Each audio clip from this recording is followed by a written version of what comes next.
Okay, hello, one and all. Welcome to Euro Salad. Which one is this? Is this the third Euro Salad? It's been a Yes, while. Okay, number three. the third Euro Salad. Wow, that's crazy. So sorry, a bit of a delay setting up stream because I'm actually simultaneously casting and streaming, so I had to put my training wheels on. But it looks like everything is in the right place. We've got a big money winners round one match between what is it? Competitive Adjective and what was the other team? Goalie fishing. Goalie fishing. Okay, and I don't have the rosters in front of me. Wait, so who are the rosters? You probably have this information privy. All right, so we have on goalie fishing we have Potat, Lego Piece 98989, and Ghost 75. While on competitive adjective side we have Nuru, Flame, and Rocky 15767. I hate myself for saying that. Well, you Uh, had to. You had to take one for the team. I guess I Okay. have to. I think we could. Wait. So is drafting happening like in game or like what is the Yes. protocol? Okay. So there's none of that funny business. So we're just waiting on the players to start the queue, and then we'll get quickly into things. I really don't know what to expect. It's winners round one of a randomized tournament. Usually you have like a bunch of lore to spout off about these teams, but I think these people they literally met each other 30 minutes ago. Well, that's probably not true, but they've been on a team for like an hour, so I don't know. This is low key going to be just like crazy free for all. I don't know. I don't even like. I don't know who's gonna win this one. I got nothing. I think okay, this is like kind of the point of the tournament. It's just go in, do fun stuff. I can give a fun facts about Okay, what's yeah. Do you have happening. any fun facts up your sleeve? That'd be lit. I think there are just one. Okay, I'm gonna just speed random fun facts. And you know how the adjective in competitive adjective doesn't have an E? Yes. It's because a lot of people in the form for to sign up just wrote write three adjective, and they just wrote adjective three times. But once one person missed an E, and I thought it was really funny, so I added it into the randomization. It sounds like some like high-end European fashion brand. It's very on brand, I guess. Okay, let me pull up bracket. This I need to see this. Okay. What other fun facts do you have in the meantime? Another fun fact. The other fun fact is that we are almost starting. I don't know what. Okay, here it is. What's Okay, I have the rosters. Okay, good. Okay, my info is up. Okay. I mean, I'm familiar with a couple of these fellas. I know Potat. Potat will be on like 50 billion ping. But still a very solid goalie, coupled with Lego piece. Man, yeah, no, the goalie fisher is looking quite strong. But Neuro obviously is Neuro's era that neither in NASA. No, wait, not NASA. Sorry, EUSA or EUSL sub. So you've got some experience in between the two sticks there. So I think a couple of very solid players on each side of the field here. So I don't think it's gonna, even though it is winners round one, I think the random nature of the teams means I don't know how many like absolute blowouts there's gonna be throughout this entire thing. I think we're starting right now. Okay, We are wonderful. on Clarion Test Chamber. Okay. Interesting map for game one. We see they have a game plan right now. Oh, never mind. For who doesn't know, in this tournament there are full duplicates enabled, so we might see a team made of entirely the same striker. Wait, that'd be We are, awesome. I didn't know that was a yeah, I thing. know. Yeah, that's something we have enabled. Okay, We that's see that's so cool. we have Arjun and Juliet ban. Uh, so I think that's more targeted between two Lego Piss, of course, and the other is more targeted to Rocky. I think they play Ryun. So I'm interested to see where this goes. We see Erasmus Lock on the goalie fishing side. It doesn't even matter what they pick because mirrors are not enabled. Mirrors are enabled, so there's not like anyone stopping them from picking the same character. Someone was hovering Kai, but now they're not hovering Kai anymore. Are you gonna pick Did Kai? they did they did they mess up the settings? I'm not sure. No, maybe they did. Whatever. Well, it's all good. Uh, Are they willing to are they canceling? Maybe? Do they have it on the wrong settings? Can EU players read? I don't know. It looks like they're Okay, setting. there's a fun thing. EU fails reading comprehension. That's quite famously known. Okay, that's good because I also got name off bug for the entire blue team. So that would have been really Oh, unenjoyable for the stream audience. So, we dodged a bullet there.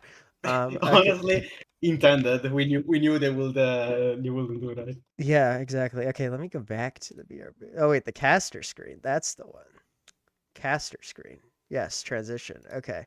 Oh, I'm so good. Okay. So we'll give them a little bit to sort out the settings. It did appear like they didn't have their ducks in a row, forgot that mirrors are allowed, which frankly, I didn't even know that was a thing until 30 seconds ago. So, you win some, you lose some. I mean, if it's Potat lobby owner, wouldn't be surprised if that was Potat's fault. But in any case, okay. Looks like our two brave warriors should be ready to go soon. Um, the drafts are happening in game, so there's nothing we can't know immediately what the situation on the ground is. We kind of have to just react to things on the fly as they happen. But yeah, we'll see. Okay, there we go. The settings are in place. They put it on classic They- draft, and I think we're running the same awakenings if I'm not mistaken. Yes. Okay, good to know. All right.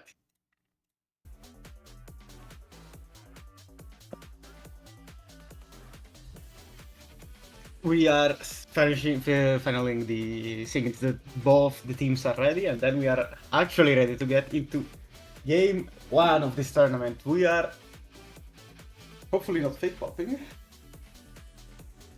Hopefully we're popping. but Man, we got to get into the action. We're 15 minutes and we haven't even kicked the core once. I'm really hoping. Okay, there we go. We are transitioning to the game at least. So that's lit. Okay. there we go. Wonderful. Here we go. Okay. We're again on Clarion Test Chamber, so we did keep the same settings. So it's Clarion Test Chamber with Reptile Remedy and Monumentalist. So I think we will see a heavy creation game, as we see with Era and the Ryunban, of course, because of Monu. My one question. So are the maps randomized too, or what's Yes. Oh my lord. Okay. Man, because I didn't actually read the rule set. I was just kind of I'm just kind of along for the ride, but I'm probably just gonna learn. It's like learning by doing. I'm gonna figure Yeah. that all out as we go, as we head into this first game, which we do see the Rasmus locked. I'm not sure. Was that the same? Are these the same comps we saw last game? Oh wait, are they doing triple Rasmus? That'd be so funny. Wait. Oh no, Yeah, I think that's what Potat's doing. Oh, that was Okay, here we waste. go. Come on, Potat. Potat, We Potat, if you believe could in hear you, we me. believe in Potat, you. if you could hear me, that would be biz as hell. So we have Yes! two Rasmi on the team. Okay, there we go. Starting things We- off strong with the Rasmus era Rasmus coming out from the goalie fishers. It's definitely a choice. But we'll see. I don't even know how do I properly speak to this. This is unheard of. And then we have a more traditional comp coming out the other end. You've got Asher Brawler, Kai midfield, presumably, Kai midfield, Asher Brawler, Mako in the net. So a lot more helpful. Good pings coming out from the side of the what are they called? The goalie something or other. Anyways, okay, The goalie fishers. the goalie fishers. Oh, that's why there's two Rasmuses. They love fishing. Oh! Wait, so why don't we have Arrow? Why don't we complete the triad? Why aren't there three of them? In any case, okay, there we go. Good rotate secured by the Fishers to get the first two barriers of this set. Mako able to tap it away to safety. Roki also rotating it upwards, meaning that the pressure is relieved for the time being. Really a good attempt on the hook by the second Rasmus, the Brawler Rasmus, able to win the 1v1 with a good secondary into the strike reset, tapping it past that Mako, who is name off. Oh, I think it's Neuro though, right? Okay, there we go. It is Nuro. It's bugged for you. Okay, good. Yeah, no, I have name off bug across the board. There's only one named player on my screen, which is very good. That's very good for the stream. But in any case, okay, Honestly. rotating it downward. Asher able to get the up rotate there. Good brawl. Potat doing the right things, consistently able to work that out the back. Roki missing the strike, unfortunately, meaning the pressure is beginning to be laid onto this side by the goalie Fishers. But the flip ultimately comes to nothing coming up. And now there's a bit of a brawl in bot lane, but the Arenado means that the Asher ultimate kill confirm is is not going to be able to connect. We're seeing Potat surging into the midfield, but does lose the interaction. The first barrier falls, but Air there to recover also has Flip up their sleeve, meaning that this shouldn't be too troublesome of a situation. But now, that speaking of troublesome situations, there we go. Great flip to the top corner. Neither the backward barrage from Roki nor the strike from Nuro were able to deal with that core. If the barrage had connected, that Loki might have owned gold, but yeah, whatever. Own goaling is part of a salad. I think the last goal, if Nuru had hit the ball once, he could have saved the flip. Here we see a great offense on the red side. I don't remember their names. They already took one. Then we see the flip on Nuru probably coming in later right now. Later is right now, actually. Flame is close. There is a good offense. They cannot manage to get the other barrier. I think the coordination of the offense is not going that well for red team. Flame managing to secure the second barrier and flipping onto the flip and stopping Potat from saving that one. Yeah, I was going to say, like, who cares about coordination when you could just be sick as hell on your own? What a play off the backwards, like, Atlas circle into the strike reset, into the stun, onto Potat. Very good hero offense in spite of a lack of team coordination. Both of these teams might not have even known each other before 30 minutes ago, but it's just it's beautiful that they're already managing to fire on all cylinders to this extent. That said, first barrier does fall, a bit of a weird poor flip situation in the middle of the park, results in a ricochet that is quite conducive to this red side. Now, both Rasmuses, the Rasmus to Raz's psychic connection, able to find that pass, and unfortunate to not double barrier there off of the flip, but one is better than none in this case. That said, yeah, but the ball kind of like wriggling loose. You can definitely tell that these teams are not as coordinated as what you would see at the USL level. There's a couple of ability usages that are maybe a little inefficient. There's like people using primaries simultaneously, the whole 9 yards. Potat with a good primary though to bat the ball away from his own barrier. And now we're seeing a bit of a corner offense, which is secured. Good strike by the Rasmus. Equally good kill coming out of this Asher, meaning that we now have a power play in favor of red side, but unable to be capitalized on. Nero and Roki not able to find that connection, and now Potat and his Rasmus comrade able to deal with the defense. I think overall, as you said, they might not have a green team synergy now, but as the tournament goes on, I think they will have the time to build all of that, and this is kind of the fun of Salad. We see red team still not managing to find that second barrier, playing really defensively, not to let blue team get their first set. They seem the barrier is open, but that does have flip in case Nuru does as well. But it gets out the flip to try and get it out. Nuru has to flip because the Rasmus could have gotten in it. Last second save from Potat, Flame barely missing that strike core. They are currently shuffling the core back and forward. They are trying, Potato, they're stalling for the midfield to go back. Now, they don't seem to manage to find a suitable offense on either side. To Nado there, stopping the core from going forward. The Flame dashing, but it's not enough to stop the pass to Lego. Rocky walking up, not enough maybe with a barrage to go get it in, but probably it's not up yet. And the own goal from Nuru, the Mako Gambit, hitting it into the map corner and scoring for the enemy team. That's unfortunate. That's the other thing. I mean, if there's so many Rasmuses, I feel like there's like how do you draft when there's 2 Rasmuses on the enemy team? That's so bizarre. In any case, we do see the goalie Rasmus Potat getting Biss, picking up that demo. Neuro opting for the twin drive over the explosive entrance. I think both are good on Mako, admittedly, but I mean, the dash to me, I think, would have been the move. But what do I know? Timeless Creator coming out onto the Sasher. Which one's Lego piece? Which brawler is Lego piece? I low-key forgot. Lego piece is Erasmus. Okay.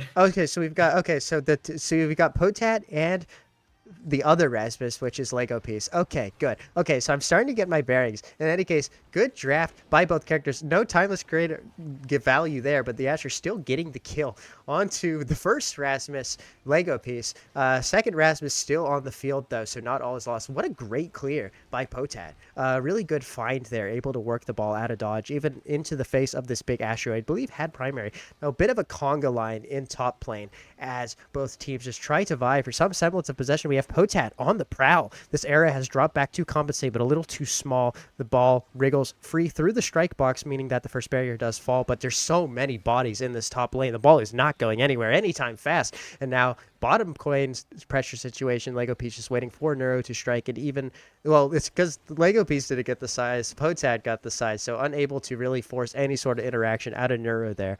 That said, Potat decidedly able to win these interactions, is so large, is so patient too. That's what I've really been taken aback by.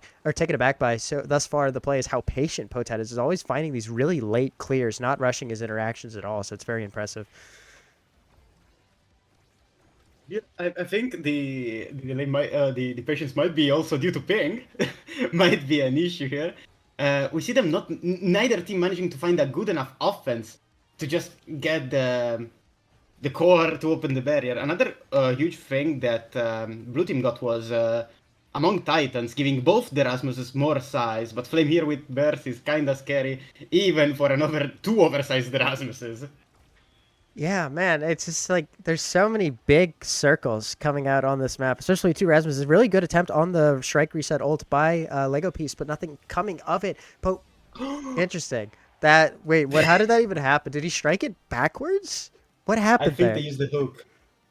So he used the ult and it just went back. Okay, that had to be ping. I mean, I don't know if you're unfamiliar, even if you're on the East Coast of North America and have like fiber optic, you're still probably looking at anywhere from like 120 to 140 ping, depending on server. I sure hope they put it on London, but in any case, yeah, that I'm willing to chalk that up to ping. I've never seen a missed execution that wild on a Rasmus hook in my life. So yeah, but no ping, no problem. Evidently, Lego Piece taking advantage of those London servers to hit a sick play, getting it right past Nero. In spite of the triple defense coming out of the side of red team, they are competitive adjective, right? That's their name. Yeah, I think that is it. Okay, but good effort by competitive adjective there. Honestly, they might have done a good. Flame! I mean, I thought Flame just absolutely demolishing the barriers, almost getting eaten, but the strike were from is enough to clear it out. Will they manage to finally lock in the second goal of this set? Burst comes out of Ghost, does not manage to find any barrier. Flame tries to kill Legopis, but does not work in the end. But it always seems to be in the right place at the right position, always trying to walk up when needed. Strike War against Ghost is not enough to stop the core from Potat. Nuro has Burst, so they might want to use it in a more offensive manner right now. The Gigablast does not manage to find a lock in. There's a lot of offense on the goalie fishing side. The hook saving it last second, Flame flipping and getting it in just outside of Potato Ridge. Yeah, that was just a sticky situation. I think Potat did very well to hold out there, but there was just inability to find a connection between the two forwards that could get it out the back. So ultimately, the toolkit was exhausted, and this Asher was able to graciously tap it into top corner against a pretty hapless Potat. But decidedly not hapless or helpless is Lego Piece, who's able to solo that top barrier and followed up very nicely by this era, able to secure the second one, meaning an open net situation on the power play. But an unfortunate misexecution of the hook doesn't actually come to fruition, because luckily Potat does have a flip to deal with things, and dealing with things is Lego Piece up the other side of the field. Really good tap in past Nero, who might have been able to flip, might not have been able to flip. In any case, we're now seeing a comeback from 2-0 to 2-2 in this second set. We'll see if the competitive adjective is able to secure the set and capitalize on their initial momentum in this second time of asking, or if we're going to see the Core Fishers, is that their name? The Core Fishers. Goalie Fishers. The Goalie Fishers, if we're going to see them just land the plane and secure the second set, which could prove super pivotal, especially given that there's so much size left in draft, and you have two really hungry Razmai who really want the size. So that could prove to be pretty pivotal should they win this next point, but we'll see how it shakes up. I think a bad point of having full duplicates on is that the same characters might need the same awakening, so that's probably the biggest problem there. You might get more offensive or defensive potential, but we get fried in the end. Flame gets killed by the Nado there. They're trying to find their way into the second barrier here, but they doesn't seem profitable. Nuru waits a bit stalls a bit to maybe let Flame respawn, and here we're back on a even position. They didn't manage to capitalize. Never mind, Ghost finds the strike and primary into the second barrier. Rocky has burst, and is probably trying to capitalize off it, but does not manage to get anything outside of it as Kerr is just aside. The Flame Dash barely misses the core, but it's enough to strike it in and get it past Potat, who probably was stunned by Ping. Yeah, no, I was about to say, like, I mean, that is probably the win gun. Just stand on top of Potat and win every interaction because he's actually like, he's literally like he's playing from a potato functionally because of his ping. So that might be BIS. Maybe that's what that you need to do. You just need to feed it into Asher constantly and just have Asher strike diff because of the ping. In any case, interesting draft beginning. We're seeing the inner focus come out on this Mako once again over a Dash Awakening, which is a choice, but I can't really speak to that anymore. We are seeing Rasmus #1 taking peak performance. Interestingly enough, overbuilt different. I can't really speak to that decision either. I'm sure there's something in there. There's a reason why I'm in the gantry and not out there playing. But yeah, interesting draft, all things considered, that neither Rasmus was actually able to pick up size there. Great clear by Potat up onto that tiny diagonal in the top right to steer it around this Asher. Good coming back of this era as well. Good double defense worked all around to get the ball out the back, but no offense able to be generated as of now just because of how deep Lego Piece had to drop. Roki also there, incidentally, grabbing orb, able to bat the ball clear, but not able to do so on the second time of asking. Neuro, great patience, finding that down clear through the Asher, who's unable to do too much. There's just two really big oppressive Rasmuses with a lot of circular cooldowns in the middle of the park, meaning it's always going to be a bit troublesome to get the ball up the other side of the field. Great strike war one, great patience by Neuro, and now the three forwards, all three forwards of the goalie fishers were just standing on top of each other there. That was kind of funny, but at least they had three strikes, so there's no way the ball was getting through them. They also go up the other end of the field and strike. That's interesting. Wait, how did that happen? Because Mako Neuro primaried, and then it just went through the primary? Do my eyes deceive me? I think it was secondary, and Flame hit it right after they hit it back with the secondary, so they basically won the strike war that way, and Nuru was not in range to strike anymore. Interesting. We see a huge. Go ahead. We see a huge energy advantage from. We never mind. We don't see it anymore. We don't see the energy advantage anymore for competing objective side. Potato slightly missing the core. Nuru with the burst might be able to either save one of the barrier or get a sneaky pass to the forward. Flame trying to rush in, but does not have probably abilities to get it in. But the strike war is saved by Ghost. Rocky trying to get in the Gita Blast, but it's not enough. Nuru trying to shuffle it back into their forward lines, but sends it straight to the enemies. Rocky tries also to get it past the era, but it's not seem to work.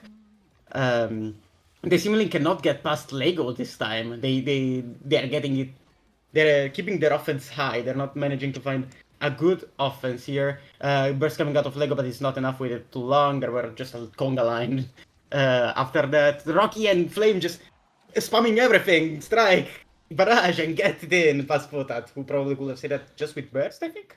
I mean, even if you burst there, I feel like it's maybe just kind of a lost cause because you have an Asher and an Era standing on, not an Era. There, okay. Honestly, Flip would have been better used in the situation we were just talking about there. But in any case, I feel like it was kind of a lost situation because you have two enemy forwards right on top of you. So sure, you flip and maybe you stun them, but I still think you'd probably just lose. But losing is not in the playbook of Lego Piece. The EUSA starter able to dribble it off the bottom of the deck there and tap it right past Neuro to put the goalie fishers, that's their name, to put the goalie fishers into the pole position of this third set, which is what you want to see. That said, really good barrier secured by Asher, able to also start some momentum with that flip. And whoa, crazy strike reset right around Potat, who's just a little late to the punch. Also rubber bands immediately after, kind of indicating the state of ping this poor goalie is in. But there we go. It makes for an interesting game. We're having another one of two deuces we've had so far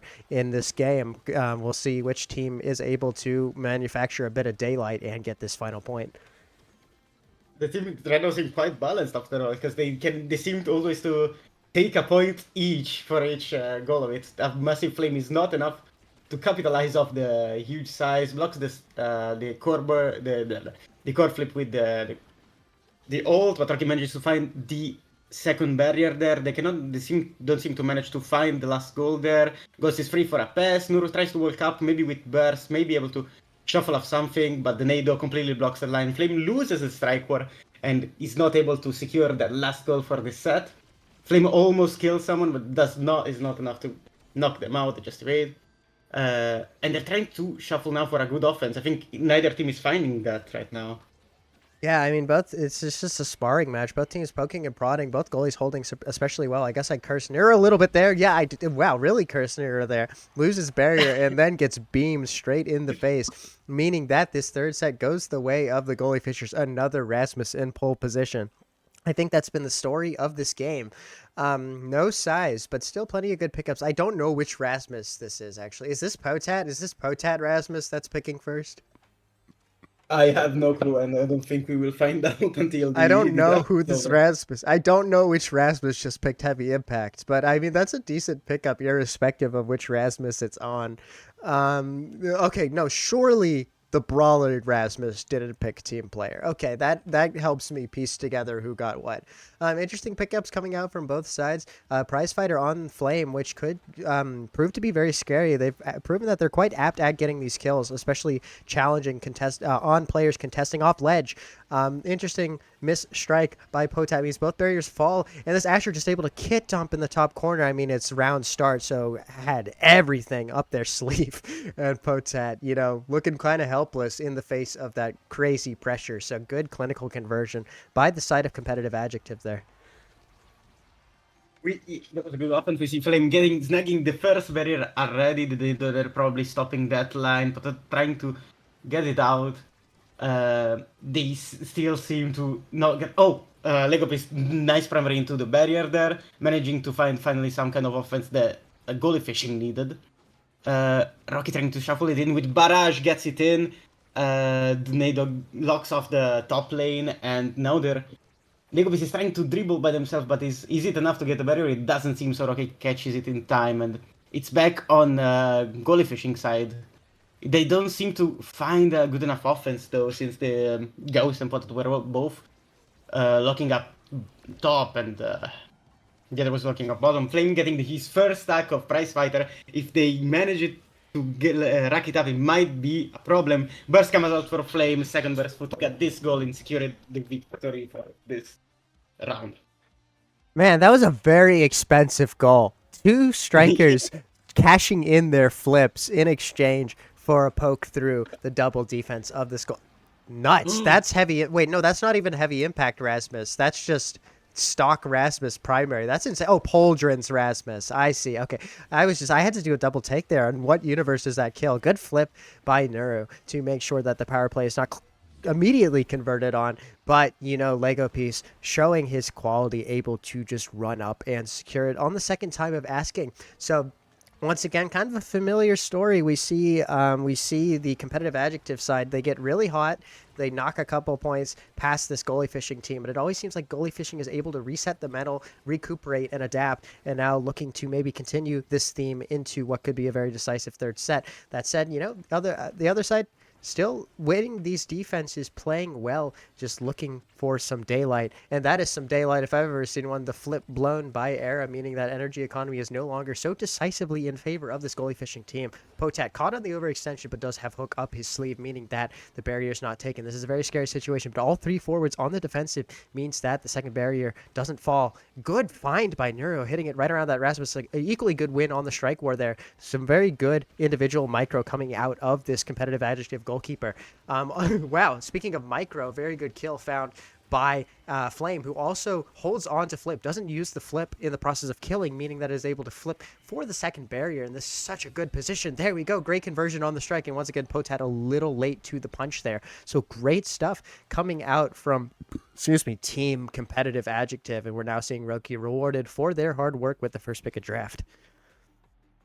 We saw that competitive adjective is always finding a way in. We see the much wanted rampage from three players here. I think the first Rasmus will pick it. I don't think they will leave it to the killing machine that is Asher right now, but they take instead bulk up to even deal even more damage. I think the last Set Awakening might go to the Rasmus, and Mako is just left with Super Surge, making that speed was much better, which will probably help Flame and Rocky in that in their offensive maneuvers.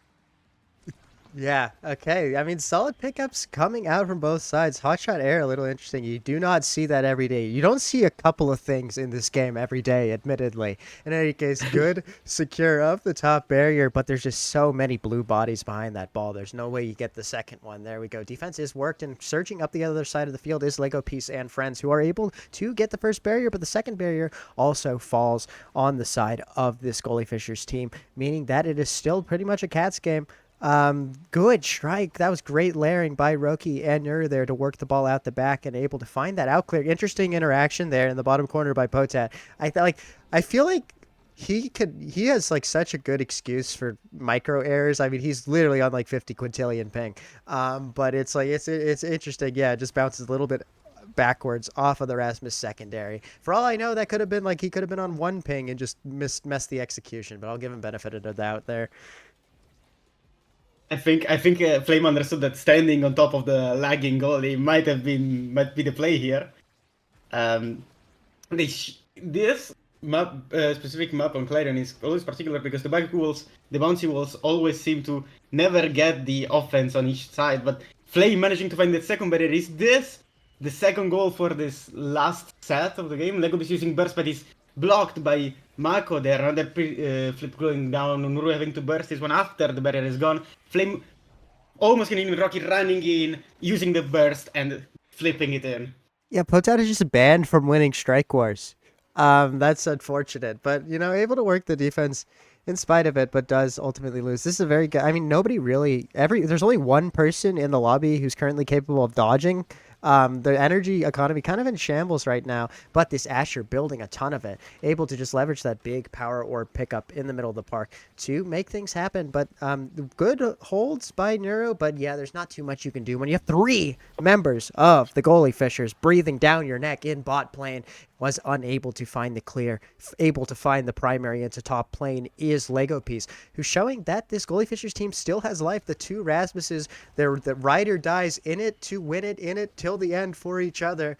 But we'll see if that brotherly bond comes through or if they fall. It's looking like they may fall because Flame is sitting on flip with open net on the goo map. This is not good. But Lego Piece able to buy some time, able to survive too, buys his life at the cost of Asher's flip. But that's an interesting rubber banding interaction in top corner, which comes up Flame's way. And we do see this victory in this best of one winners round one go the way of competitive adjective. But this is, the good. What's it called? Good effort coming out of the Goalie Fishers, though. This is a very, very, very, very close game. And I think it goes to show that the randomized teams, they create very balanced matches like this. Or at least I'm assuming that's what happened across bracket. At least in this example, very balanced match. Yeah, I am proud how looking at this first match we saw that a pretty even game. They managed always to come back around each other. This was almost a 2-2 banger, I think. So it really came down to the last goal to seal the deal here. We will now go on to a short break while we wait for our next game. Unless you have some final remarks about this game, or I mean, both teams played extremely well. It'd be interesting. We do have a losers bracket, right? I'm not mistaken. Yes. Okay, good. So glad that the Goalie Fishers will have another shot at life.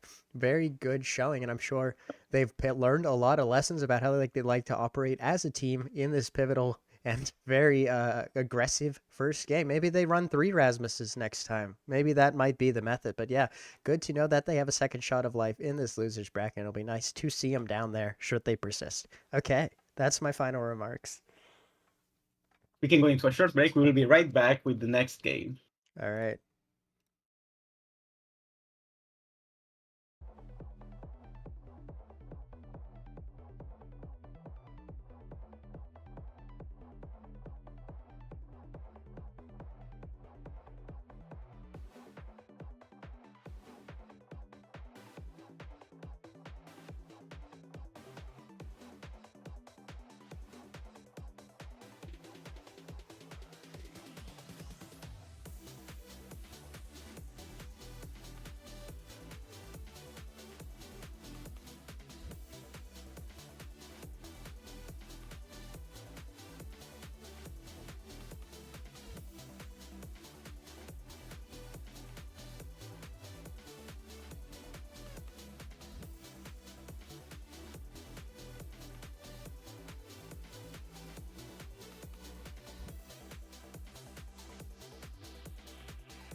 Okay, sorry. Like there no introduction. We're just getting right into they just sent the lobby. Like these fellas just sent the lobby. So no like slow build up, no return to the caster screen. We're just going.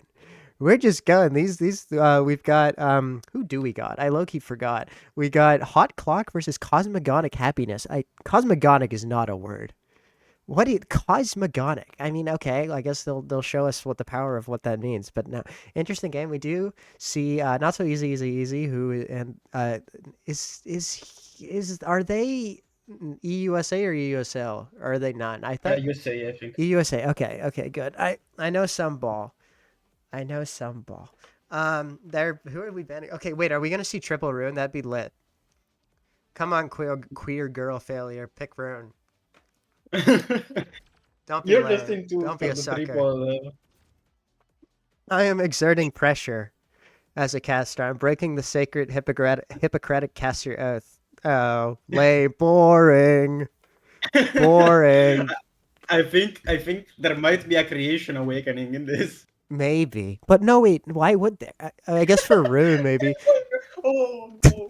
triple rune's gonna be funny. Okay, I like this high key. This is chill. Like this is. I hope you like rune voice lines, chat. I really hope. Okay, and I don't have name off bug. This is so good. Okay, here we go. Everyone is named for the viewers at home. Okay.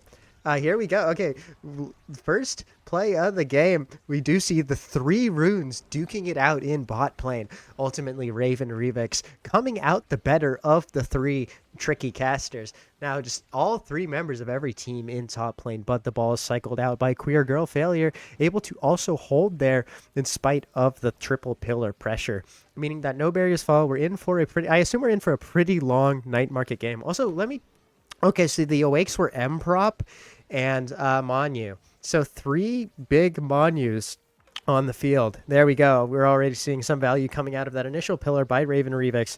But I mean, they just deny an entire lane. Are we seeing this?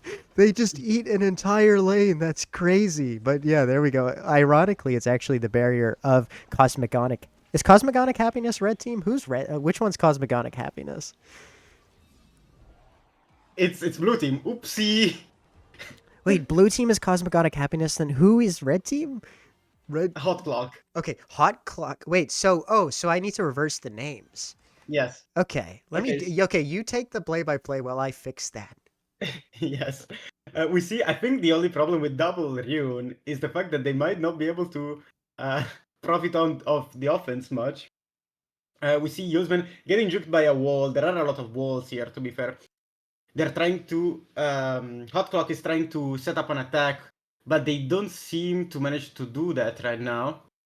Yuzman is probably waiting for an opportunity to dash and help on the offense. Not so easy, missing a strike and not getting it out. Yoddsman evading the banish would have resulted in a goal, but it does not work for them. Accidental own barrier from Lilith. They seem to be on also both in open goal position. Raven trying to banish Malco, but does not work. Burst comes out, but is blocked. Is only just good out of the defense there. Nice strike work from Yoddsman. Manages to get it out past easy dash from Yoddsman does not work, but instead, never mind, it does work, and is sent in between Lilith and Quilligan Failure.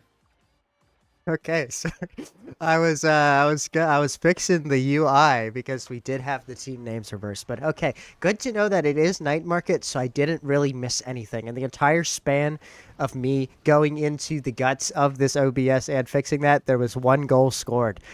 So classic. But we're seeing the ball worked up Yodes with an unfortunate misexecution of the dash means that the double rune, double trouble portal offense is able to capitalize and take both barriers. Raven Revix able to respond with one in tow. Might also have to blow this flip on the double, but Queer Girl Failure privy to it just as much as I was able to let that secondary rip, meaning that the flip comes to nothing. And now, okay, interesting situation there. Not quite sure how the ball ended up in the hands of Not So Easy, but they will surely not be complaining. And we're now seeing a first point on the board for the side of cosmogonic happiness. The double caster is finally getting a reward for their troubles, but unable to be rewarded with a second barrier. Good win by Queer Girl Failure. We see here now that Hot Clock is missing a barrier now. River Remix leaving that somehow, still on the alive with plot armor, I think. They managed to get some abilities out of both Not So Easy and Queer Girl Failure, so they might be able to profit of that. They don't seem to be dying yet. They still seem to be alive. Yodesman fighting for the barrier, as they do not manage to find the hits and anything. But doing also a good job defending, helping Yodesman there, covering where he cannot. The primary into Not So Easy is really good from Queer Girl Failure. There, Yodesman dashes, tries to get it in. The own goal from the Luna ult sadly manages to get it in for Cosmogonic This something. is like, there's gonna be a lot of own goals this game. I get this is. I have a sneaking suspicion. That said, I would have anticipated they'd be typically coming out of these runes, but it's actually the Luna, which is the first one to let an own goal rip. Also, kind of griefs their own barrier, if I'm being honest. But Yodes, he'll adapt, he'll overcome. Very strong player. Interesting melee in top playing Queer Girl Failure. A little misposition means that the first barrier does fall. Yode's threatening with flip, but has to press shift once again and get back out of dodge with that eject button before the cooldown expires. Now we have Lilith. Okay, 3 pillars, 4 pillars. Why not? Why not? Why not just deny an entire half of the map? That was a really funny interaction between Raven and Queer Girl Failure, by the way. It was just wait, and then Raven Rubik broke. What's it called? Snapped and wasn't even close enough to hit the ball, so just swung and missed, allowing for the easiest clear of Queer Girl Failure's life. Some are saying unable to pick up this orb means they will not have flip to deal with this defense, though, and there we go. It is pressured by Bizu XD, as some are saying. But Bizu XD unable to connect the beam there, meaning Not So Easy is able to complete the reverse sweep in this first set and secure a valuable spot. First pick up the litter in this draft. And I'm seeing Castellast on the board, so we'll see. I don't think you should be worried about Castellas, but also Time Creator and the Siege Machine. All Creation Awakenings are in this, which might get the map cluttered even more. Glass Cannon comes out on Luna. Timeless, of course, on Rune. And Ira managed to get Siege Machine to buff that ult enough. And, of course, Team Player coming out of Mako. And interesting choice of specialist training onto... I don't know which rune is that. I can pull up tab. Wait, which rune? What awakening are we interested in? I've got the whole compendium up for the viewers right now. Wait. Oh, okay. So Raven Remix picks up Spectrating. Not So Easy is the rune with Cast, and Lilith is the rune with Double Creationings, which I think at high elo typically that's not actually that good. But I think there's like the weird. I think it wraps around and becomes good again just because you've got 2 runes on the field. Like you could just like what the hell do you do into that? Oh my god. Okay, but in any case, yeah, I mean the portals, the really big portals. It's also diminishing returns because you already had Manu, but whatever. This tournament's kind of funny anyway, so why not? Life's too short to draft like your life depends on it. Oh, there we go. Big portals, no problem. No one from red team able to step on that. Crazy damage coming out, especially Gross. This Manu pickup by both runes. Yes, by both runes. And now we're seeing, the pillars are really beginning to do work, doing some damage on Theodosman, not to mention that, who is the rune on the other team? Raven Revex is currently off the map because of the pillar kill. So, yeah, we'll see if this hijinks continues to ensue. Both teams don't seem to manage to find a suitable position to just do a great offense. There a nice pillar from Raven, last second hitting it into Queer, who could not evade or try to do anything, taking the damage because of the Luna ult there. The core seems to be just going wherever it wants, which seems to be on the left side of the field right now. Lilaf kind of low, the Banish barely missing Youthsman, but thankfully, probably, Queer Girl does have a burst in case the situation gets dire, but Youthsman is intent on getting that out with his ult. Almost dies. If the pillar was a bit too up, Youthsman would have died there, but seems fine. wall almost connecting, but nothing that a strike cannot fix there. And Lila comes in, use a wall, and then gets out of there. That was dope as hell. Hell yeah, Lila. That was really cool. Able to slot that past Yodes in the top corner, meaning we're seeing the first. I feel like most of these points are going to OT. It's just so hard to get it through because Night Market already a pretty cordoned. I think that's the word. Sectioned off map. Not to mention that you've just got three people whose entire kit is designed to just deny space. And you've got a situation where sometimes it's just impossible for several seconds, for the better part of certain points. It's just impossible to get the ball through, but getting the ball through is Lila, who also almost capitalizes on the double trouble, getting the goal for their troubles, but does not quite work out. Still manages to get both barriers, which is quite impressive, given the state of affairs. Interaction lost, but Quirgo Fairly able to run back and recover. Speaking of recoveries, really good pillar placement by, I don't even know which rune put that pillar down. I can't lie, because there's 3 runes on the map. For all I know, that could have been Raven Revex griefing their own offense with the portal. I really don't know. But in any case, Yodsman ultimately having to pick up the slack, getting the barrier themselves, careening forward off of that Luna secondary, securing the net, and now open net Mako, always a little dicey, but the ball is unable to be pushed through in spite of the cage. And now Yodes and Raven working together, trying to get this ball out the back. In turn, interesting primary coming out from Bizu. Oh, but good reaction by Yodes, also trying to follow up with his own secondary. Okay, interesting. The NATO just causing all kinds of havoc, knocking Queer Girl Failure out of dodge and secured by, well, I guess not secured by the nuke because the goal is attributed to Bezu. But yeah, interesting interaction there. Okay. We are now 1-1. They don't seem to anyways find a way to like finish sets quickly, probably because of the massive walls that are appearing each now and then. Luckily, all 3 runes have a different skin, so I can also have another reason to not misremember them. I will absolutely not remember what happened. The burst barely saving it. It was so close to victory, but it's not enough. The burst coming out of Lila because of the Yasmin ult, and not so easy at the right place at the right time, and getting it by Yodsman flies into Mako's face and gets it in. There we go. Oh, Yodes has the You Waterloo Goose Wranglers emote? That's awesome. Okay, he's now my favorite EUSL goalie. That is such a cool emote. That's my favorite emote in the game. But in any case, interesting pressure there. Unable to come to anything, though, but coming to something is that attack on the top barrier. Both barriers now down for both goalies. That's okay. Big pillar action happening at top lane, but Raven is able to survive. It continues to be able to survive, getting knocked around like a pinball and then some, but no decisive killing blow able to be found. But Lila's still prodding and getting the... Mako gets the goal. Okay, interesting. That might have been a known goal, unless that was a primary. No, she's standing over there. Whatever.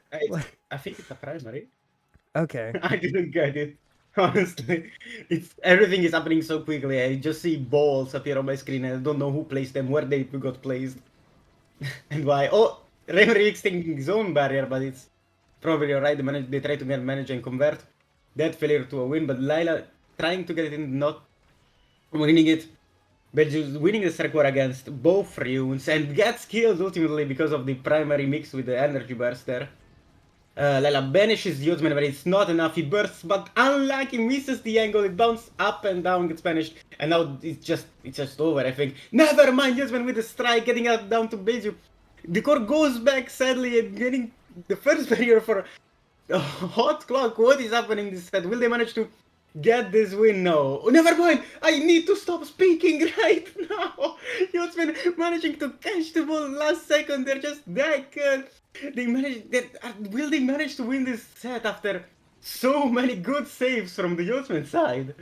Yeah, I mean, Yode's been really putting this team on his back. I mean, the level disparity is crazy. Well, maybe not that crazy. He's 1 level ahead. Okay, I'll cut the glaze. But still, very good plays coming out from this Luna goalie. Also almost able to pick up the kill onto Lilith. But Lilith responding with some kill pressure of her own. Interesting dangle means Yosman is almost caught out, but great micro positioning. Also unfortunate swing and a miss from Queer Girl Failure means that against the run of play, against all odds, yeah, this crazy Luna goalie is able to leverage some nutty core speed to secure this second set in favor of Hot Clock. Hot Clock is their name. And a couple very solid Luna pickups. But then we do see the double trouble rune cabal coming up next. I don't know which one's which, but we'll see. We'll see what they get. Yuzman absolutely did not want that set to go down against him. He saved some really nice things and then put the core right where he wanted. It was really good. I think nothing is exceptional this draft except for, of course, Luna Deadeye. That might be really scary right now. Okay, so now we have a really big rune. There's beginning to be some dimorphism among the 3 runes, so they're a little easier to distinguish. We've got a really big rune, a really small rune, and a rune with bulk up to round out the triad. We do see 1 rune off the map, meaning that we're now only down to double the amount of runes we're used to seeing on the field. But that'll soon change. But in the interim, is this Hot Clock side able to find the net? They are not, meaning that Lilith is, or maybe it was not so easy that died. In any case, we do see all 3 runes back on the map, healthy again. Yode's winning the interaction, really good timing of the secondary into the strike, catching this Mako out, winning the strike war, flashing the goose. And yeah, another really good play by this Luna goalie. Only Omega in the lobby. That is doing really good to be fair. Yuzman is getting the team on his back right now. Of course, Erwin Wix and Mizu are doing enough to get the defense needed, but I think Yuzman has gotten more of stuff to go for now. Failed dash, sadly from their side. The wall from Raven gets the first barrier, does not manage to get the second one there. Will they manage to profit off that? Blocks the top lane, but Lilith does it enough to get it forward. Waiting for a not so easy, but does not work. Yuzman primary getting out of the way. Nice strike shot from Kurgor Failure, but it's not. And it is enough to save. Never mind, I'm sorry to say that. Not so easy with Burst, which might get used soon enough, because never mind, sadly the Nado from Era gets their own barrier. Yuzman manages to find a save against Not so easy. Biju with Burst might be good. Nice pillar from Not So Easy. I think it was their pillar that saved that second barrier. Yuzman is on life support right now. The Runes might go for a killing spree right now, standing on the corner, scared for his life. Beju trying to find a way, but does not manage to find. Yuzman mid-dash strikes it in, gets the second barrier. Is this enough to get the second goal of this set? Unlucky bounce there, but Yuzman is enough to save it. We see Raven almost getting killed, but luckily it does not happen.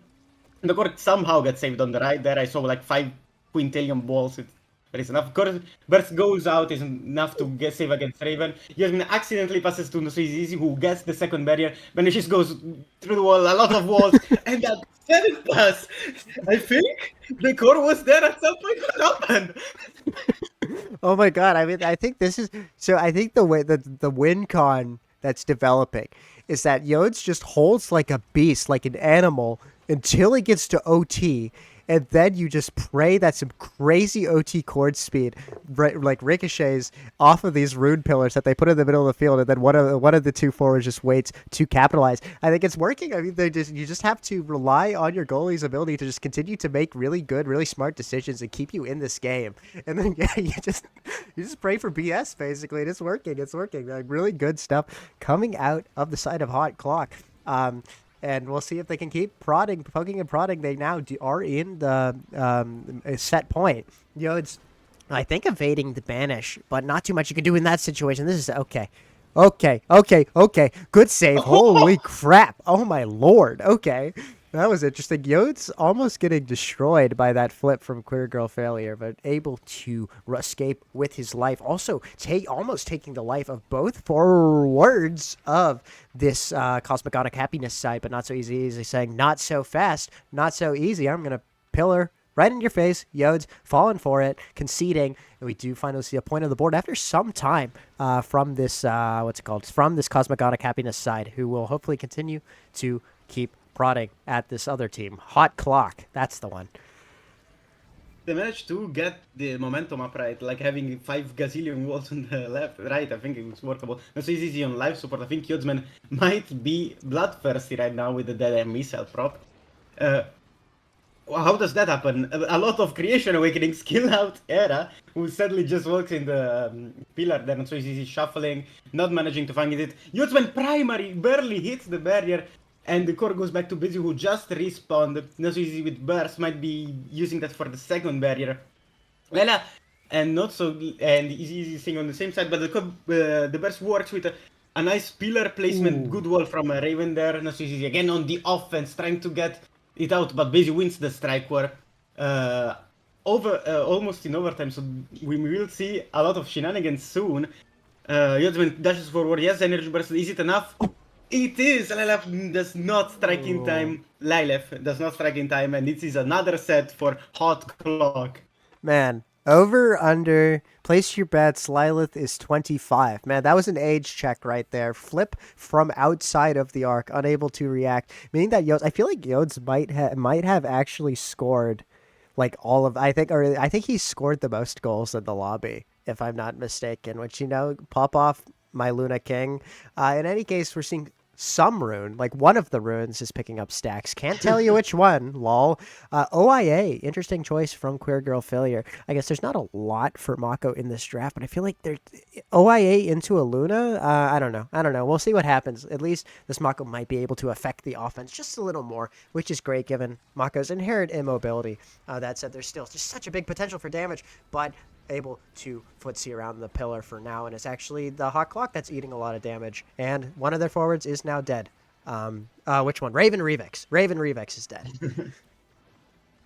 I think a problem with the 3 runes here, we see that all the runes have been left with not so good awakenings for their character, while the Luna profits right now, because I think basically everyone besides Luna is a creation character right now. So also the Twin Drive will be good on offense, as Yosman has been seen using the dash really in a good way.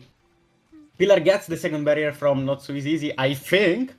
Yosman does not let the second barrier glide, and the primary into just speeds the ball over. I think the Missile Prop Data is doing a lot of work right now. I just like Yodes is just playing every role at this point, which is like, I mean, it's working.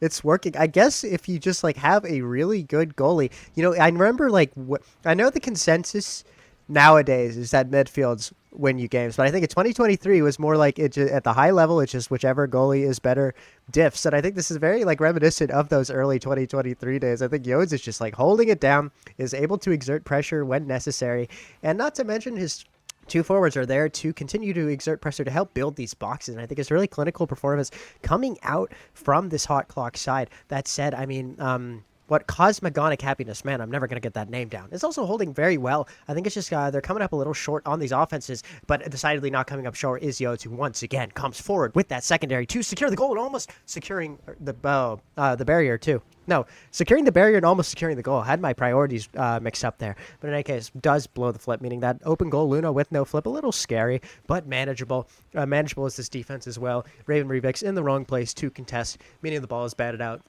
Free of charge, all things considered. But crazy energy farming happening in the top corner. Lilith. Okay. Man, I was speaking so complimentary of Yodes, and then he does that. Okay. Come back down to earth, I guess. What the hell? Just strike the ball. Just strike the ball. Whatever. I think that he was too much pressure after having to carry so hard. He had to okay, well, actually, I wanna let one in. And link that in. Sadly, the burst does not work from the good primary from Yotsman. Manages to get the advantage back. Yotsman saving from his own midfield, which is interesting. We see the shuffle in the middle. Quirger Failure is really low right now. And Reverix is banished enough to get it. Yotsman with the primary gets it over to Mako and kills them. They're just protecting, but it's not enough to Reverix to find an opening there. Yotsman almost winning the strike war, and he's enough to win the strike war with Lila twice and going back to goalie. Wait, where was his TP in the middle of the field? I'm not sure. I was spacing out, but I did tab back, or I did not tab back. I looked back in time to see almost a crazy Lilith defense. The double rune desperate pillar defense was really funny to watch, but did not quite come to fruition. Meaning that we're at a very decisive inflection point in the game. Can this Cosmogonic Happiness turn English English, please. Can this Cosmic Gonic Happiness team turn things around, or is it just going to be too much? Is the hill going to be too insurmountable? I guess we'll see, provided my stream doesn't crap its pants, because I was just at 164 ping briefly for a moment, but I now have a clear picture once again for the folks at home. Lively contesting with Flip, trying to make some like crazy things happen, but ultimately just gives the ball back to Yodes with that pillar. Good interplay between the two rune forwards, but the Flip is snubbed out, and there is a rune down. Only 2 runes on the field. Beziu trying to make things happen. Solo Yodes also there to try to confirm with the stun, but Queer Girl failure able to play footsie and get the kill onto someone. One of the runes is gone. Raven Revix? Yeah, Raven Revix is the one that's gone. Oh, Yodes almost winning the interaction, but losing against the pillar, meaning that we're now open goals for both goalies, which I think is okay. Yodes, crazy hold, crazy own goal. Raven Revix, oh no. You know, it was only a matter of time until we saw a rune own goal. I'm surprised it actually went this long until happening, but there we go. Happens. Shrug. GG's go next.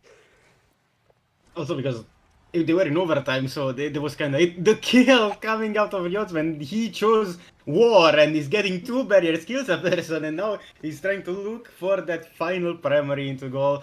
Basically, River Mix trying to get the match position, River trying to wait for a pass probably. Another kill from the Iranado. Yodsman dashes in. There's a lot of going on right now. They don't seem to manage to find enough offense. Yodsman with the burst could get a nice dash in.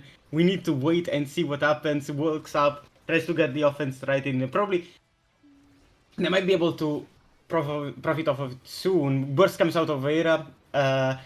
Banish on Yodsman makes sure the first barrier is down for Hot Clock. Yodsman dashes in, misses the insta-flip, and the bounces are insane. Sadly, the primary into Raven Remix makes sure that Hot Clock gets the second win for them. Yeah, great stuff coming out of Hot Clock. That was a great fight. I guess the double runes coming up just a little short in spite of, like, look at these builds, bro, before the screen changes over. Like, big pillars, unable to actually do nice space. That still seems like, yeah, slog of a game. That was 25-minute epic. Yodes with 114 saves, not to mention 8 goal contributions, which is almost as much as the rest of the team combined, which is interesting. This Luna definitely making big money moves, but solid effort all around from this, what is their name? Hot Clock. Yeah, it's a very well-deserved win. But still, I mean, on the other side of that coin, very good fight from this Cosmic Gonic Happiness side. Hopefully, they will continue onto a prosperous losers run. But for now, yeah, are getting sent down to the losers tier as this Hot Clock team continues their journey in winners. We are now heading to another game instantly. Evil Grass against Patient Freddy. Which is, we've heard that Evil Grass is favored to win by opinion of the public. So we'll see how this goes. Evil Grass, just to inform everyone, is Jammy, Skull Reaction, and Noddle Over. And Patient Freddy is Axel Kim Kill and 360 Pig Shot. So we'll see how this goes. Man, that is a pretty strong team. I cannot lie. Wow, yeah. So yeah, I mean, admittedly, 2 quite strong teams. Let me before we get into this game. So wait, blue team. What is blue team's name? Blue team is wait, I forget the names. Patient Freddy. Patient Freddy. Okay, like patient as in like medical patient. Oh, I guess it doesn't matter. Patient Freddy. Okay, sorry, I'm just updating the scoreboard right now. And then what's the red team?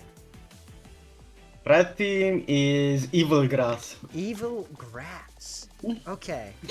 Oh, very interesting. What is this? Winners round 3? Like, where are we in time? Like, contemporarily right now.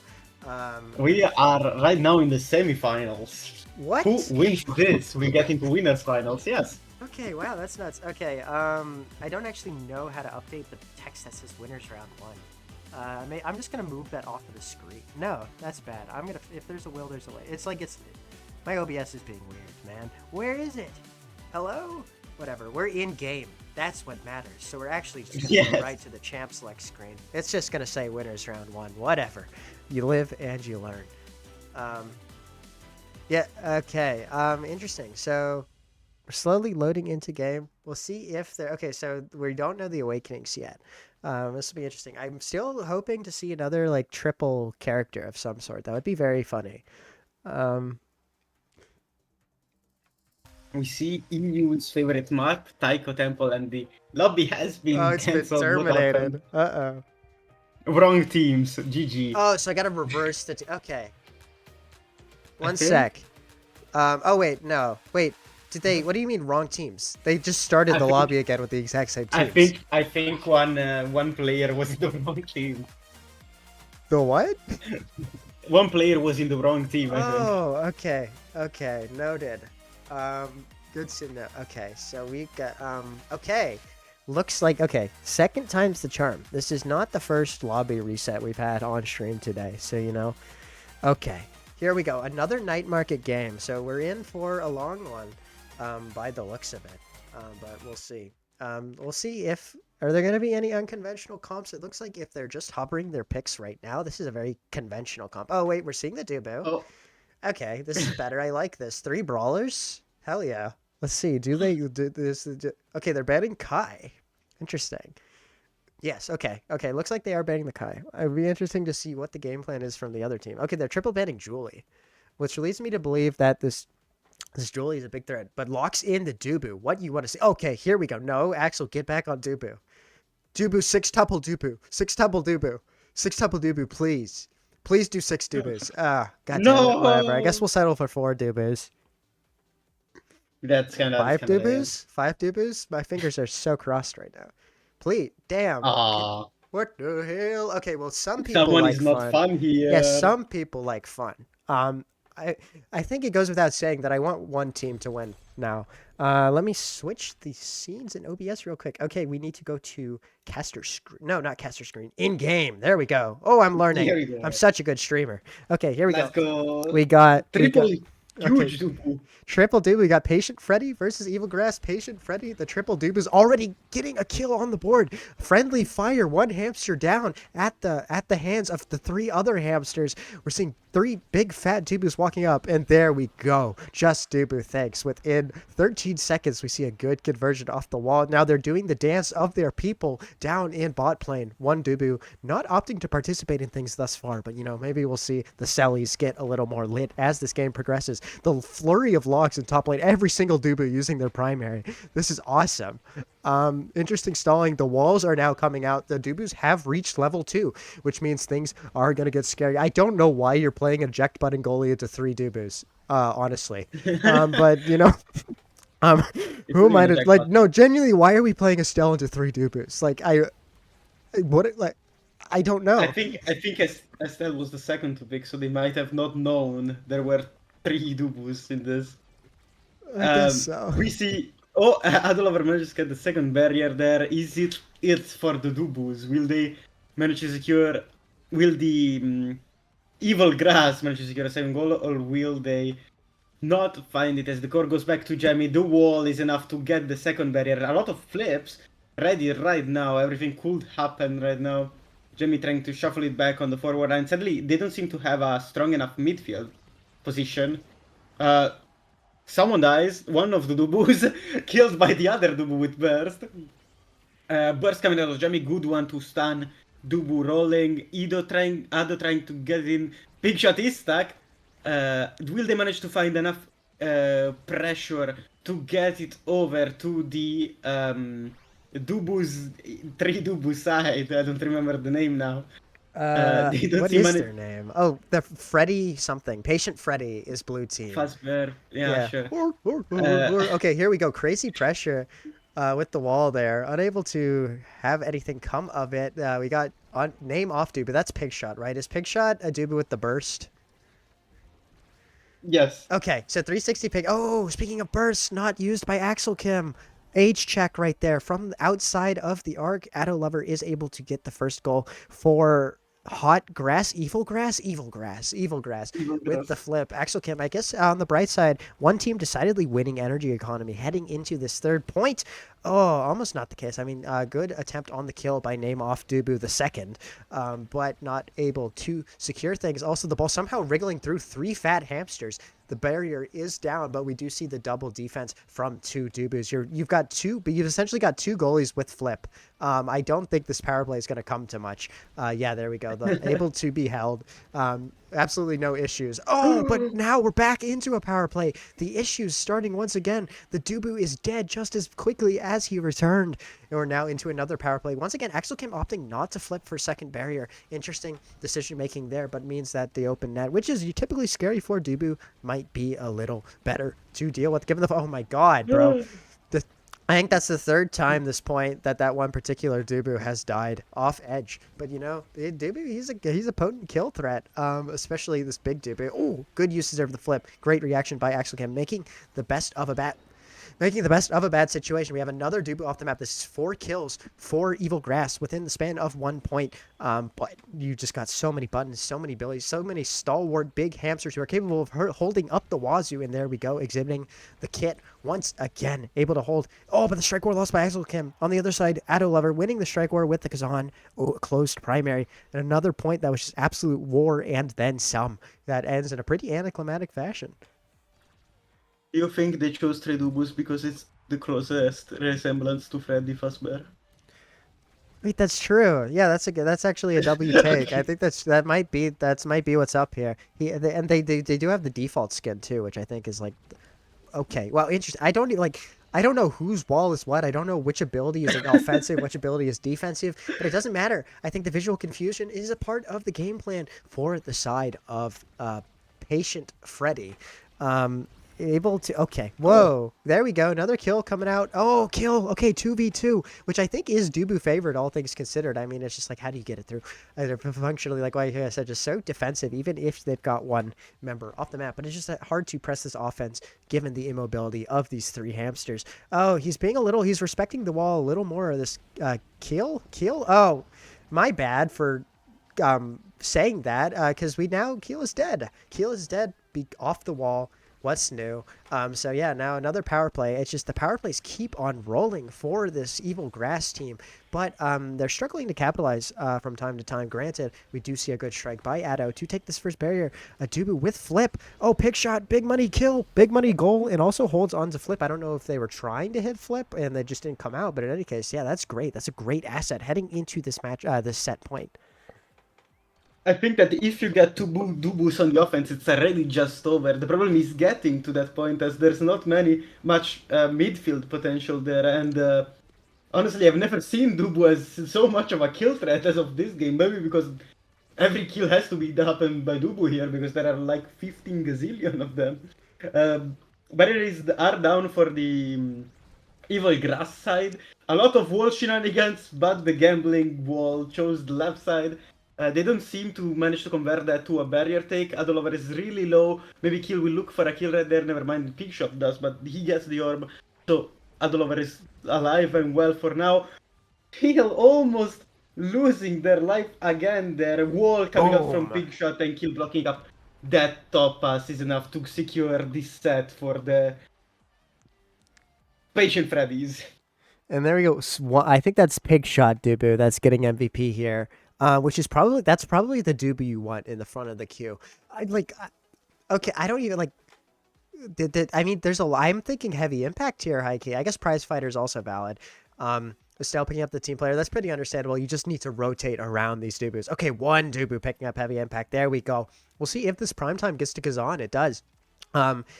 I don't know which Dubu picked Rampage. Hopefully it's a forward Dubu that picked up Rampage, because that is such a dead awakening on goalie. And if it was to block Kazan, he just gets prime time. But I will be... Okay, which goalie picked Rampage? It's goalie Dubu that picked Rampage. Well, at least we have like a really big Dubu, I guess, on the bright side. But I mean, if that was a block onto Kazan, kind of ill-advised, because he just picks up the prime time and gets infinite more value than you get out of that trade. But as rest of the draft, pretty bog standard. Notably, one of the Dubus now has a dash awakening. That'll be really funny.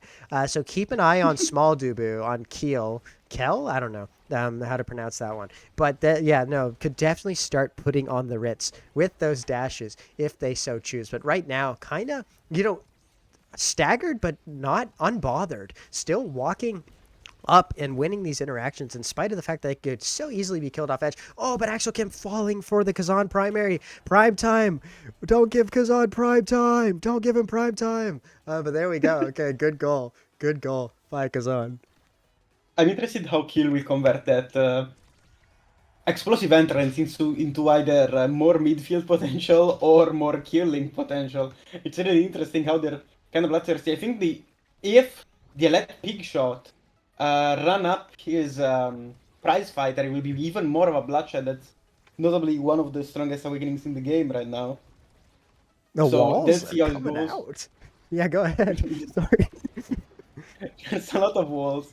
Kills get killed. Axel has to use flip there to get it out of Edo. Almost kills. Pigshot almost kills them, but it's not enough. They fly towards the orb and are saved. The energy on the evil grass side might be crucial for getting this set in. We see Jamie having the burst there. It doesn't seem that. Oh, never mind. Oliver manages to find this first barrier off of Patient Freddy's. They have burst. The Big Shot misses their burst to kill Scar Reaction. There are 3 bursts on the evil grass side. I'm wondering how they will use them.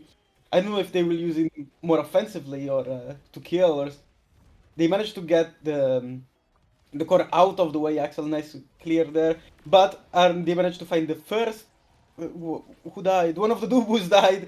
Ada does not manage to find that one kill. Oh my god. Everybody's dead. Oh my god. Chills. Luckily that wasn't Prizefighter Dubu. Luckily Prizefighter Dubu is on the team that died, because that would have probably been like 3 stacks of Prizefighter for Heavy Impact built different Dubu. But, you know, I guess that's still a nutty situation. That said, we'll see if the Patient Freddy is able to reestablish the momentum they so decisively had early on in this game. Right now, it's looking like they are on the back foot. I think the pickup on Red Team Dubu of this Heavy Impact is just nuts. The damage potential is immense. That said, the damage going the way of Addo Lover right now, able to ult around that wall, though, very wisely, holding onto their life, and is now pretty much back into mint condition. Little dings here or there, but able to now contest for these balls. Also, Brawlin trying to get kill the OIA Dubu kill, trying to get him off the map. It has definitely been difficult for Kiel to really assert themselves in the game, just because they're constantly getting knocked around by a pinata, and I think the stagger or the level situation is reflective of that. Oh, Primetime trying to come out from Adelover, but not able to do so. Axel Kim surging forward, just trying to stack damage onto their allies. Very interesting state of affairs, as I am currently on 300 milliseconds of ping, but looks like the situation is stabilizing. Kiel running forward, unable to connect the roll, though. The flip is blown from Axel Kim too, and the primary misses, does not connect, meaning that we're in an open goal situation. Point 3. Can the Dubus get it done? Can they hold? Can they finally exert some offensive pressure? It's looking like it's not their point, but they're still slowly creeping up the field. There we go. You just need one BS wall situation, but the 1v1 is forced. Oh, the misplaced primary from Adelover means that the Dubus have a second lease on life on this point. Can they react? No, they can't. Oh, good slot away by Red Team Dubu in spite of Blue Team Dubu, not level 7 Dubu, rolling on top of them, trying to eat the flip. Just did not come to fruition. There are just so many Dubus. I think that Scout Reaction gets extra special might be a problem here. Getting the ball out to kill everyone instantly, it's quite bad. You see special tracing what I think is Pig Shot? I think that, I don't know. There's just no way to tell which Dubu just picked up spec training. I guess we'll see. I think it would be funny if goalie Dubu got another size. That would be really interesting. Okay, no, it's OIA Dubu got size. Now he's just an even bigger target. All good. Okay, we'll see what happens. I assume there's going to be even more bloodshed. There was kind of a lull to the bloodshed in that second set. I don't necessarily know what happened, but I think there's now a lot more killing potential coming out from both teams. here in this third set. There we go. I mean, there we Okay. go. Reverse commentator, because commentator confirmation right there. First kill happens within the first 20 seconds of this set. That said, Team Dubu, as I will now be referring to them, completely unfazed, able to hold, no barriers falling for their troubles. As Evil Grass continues to knock on their door, expending a bunch of abilities, but Team Dubu kit dumping just as aggressively. That Dubu could be dead. Okay, good dodge by Keel, but does no longer have evade to their name. Still contesting at the wall. Perhaps a little ill-advisable, but does manage to secure the barrier for their troubles. And now making things happen in the midfield, manages to just about footsie around that Kazan open primary, holding on to their life and also securing barrier with a good wall. That said, Axel Kim, good contestation of the play in the midfield, wins the interaction, funnels it into Dubu number 2. I think that's Pig Shot. Pig Shot able to get the goal in spite of the 3v1 positioning. So good stuff from Patient Freddy. We're seeing a lot of mixed. I think the moment that the moment that they're stuck. Oh no, they just killed momentarily killed Picture. The kill comes out of Picture, but the core just slips. What was that round? So okay, summary. Someone God, I need a died, then breather. Picture got blocked. Barriers went down. Picture sees someone, but the core. I'm tired. I don't. Yeah, that was really interesting. All four hamsters forming a diamond in top lane, just striking it into each other. But the circle sesh is ultimately won out by Red Team Dubu. Oh my gosh, why are you so close to wall? Why did you become big and get OIA? This Dubu is just constantly dead. It's always a perpetual 2v3 for Patient Freddy, it seems. But they're managing to make things work. Like I said, 2v3s are not really an issue for this team because they hold so well. It's just it makes it even harder to exert any offense into Jammy, who also has Flip to their name, meaning that these holds are going to be pretty elementary for them. Oh, interesting angle able to be found by Axel Kim. The ball is worked out of dodge. I don't know how that worked, but the ricochet was in their favor, which is what you want to see. The interaction continued to be won by Red Team Dubu. Keel just having a bad day at the office. That said, Pigshot trying to pick up the slack with a role of their own, but nothing coming of it as the three Dubus congregate in bot lane, able to lair strikes quite well to get the ball out of dodge. Addo with the unfortunate missed execution on the close strike hitbox means that the barrier holds for the time being. Keel evading, surging forward, not running away, not getting orbs, instead opting to try to contest as their last great act, but once again, eating paint. Familiar sight, unfortunately, this game. This is really going back and forth. Big Shot manages to save that one from Adol Lover. Is it enough to save it? Someone is dead. I think it's Axel, dead, the goalie. Ados always manages to get out in time. I think Skull Action there was waiting for some form of cooldown, but their wait is not profited for now. I think they have wall, which might be scary in this position. Kill almost dying, but it's not enough. The dash is not enough to get also the core there. Adolover does not manage to find the hook there. Nice ult from Jamie managing to make sure that the core stays on the enemy field side. A lot of walls, and it goes towards the Patient Freddy side. Oh my god, man, that was an interesting physics interaction. You know, Dubu Wall notoriously broken, so why not four of them? What's the worst that could happen? But yeah, Wall once again proving itself to be the unsung MVP of this entire series, getting another goal in spite of the best efforts of Patient Freddy, who now have their backs against the wall in the second set. That said, a bit of a tempo swing there as the kill comes out. Pigshot finding a good kill with Wall, contesting in top lane. Keel having to come pick up the slack because if this other Dubu contests the wall, probably dead. Rolling forward, surging forward, but the primary from Red Team Dubu means that nothing comes of it. Now one Dubu retreating, second Dubu picking up the slack. Axel Kim able to find the right ultimate timing to get it through. And Addo Lover.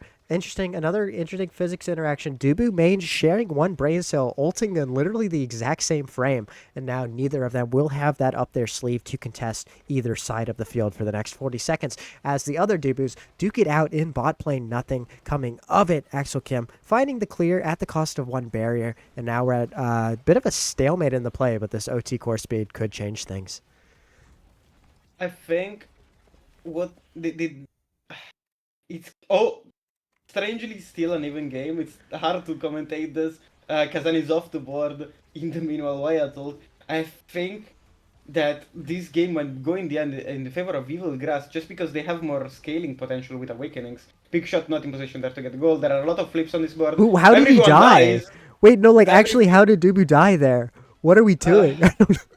Whatever. Go ahead. I'm confused. Okay, Aldalover manages to find the kill on the burst. The Dubu had the burst. Big Shot. I think. Sorry, Axel having to burn it out as well. Skill reaction now with burst. There's a lot of offense. For Evil Grass, nice save from Axel Kim, managing to find that angle. Kill just probably trying to get the damage on Nado, but does not manage. Logs are thrown, but they all miss. The burst is enough to find the second barrier there, but doesn't seem enough to find the goal just yet. He manages to be still in an advantage position for Evil Grass. I think Adolover has plot armor. I think that's the only way I can explain that. He just seems to never die. Everything that happens. Oh, misses the strike that was basically handed free to him. They don't seem to manage. Anyone doesn't seem to manage to find the goal. Oh The rest no! saves it. The log is not in time, and the goal goes to Evil Grass. Oh my lord, man! I think he could have walked up and struck that. But in any case, yeah, what a point! What a point! All of these points are absolute cinema. Oh no, everyone! Look at this awakening. Let's see which one ultimately picks it. This could be the win con right here. A lot of other strong stuff.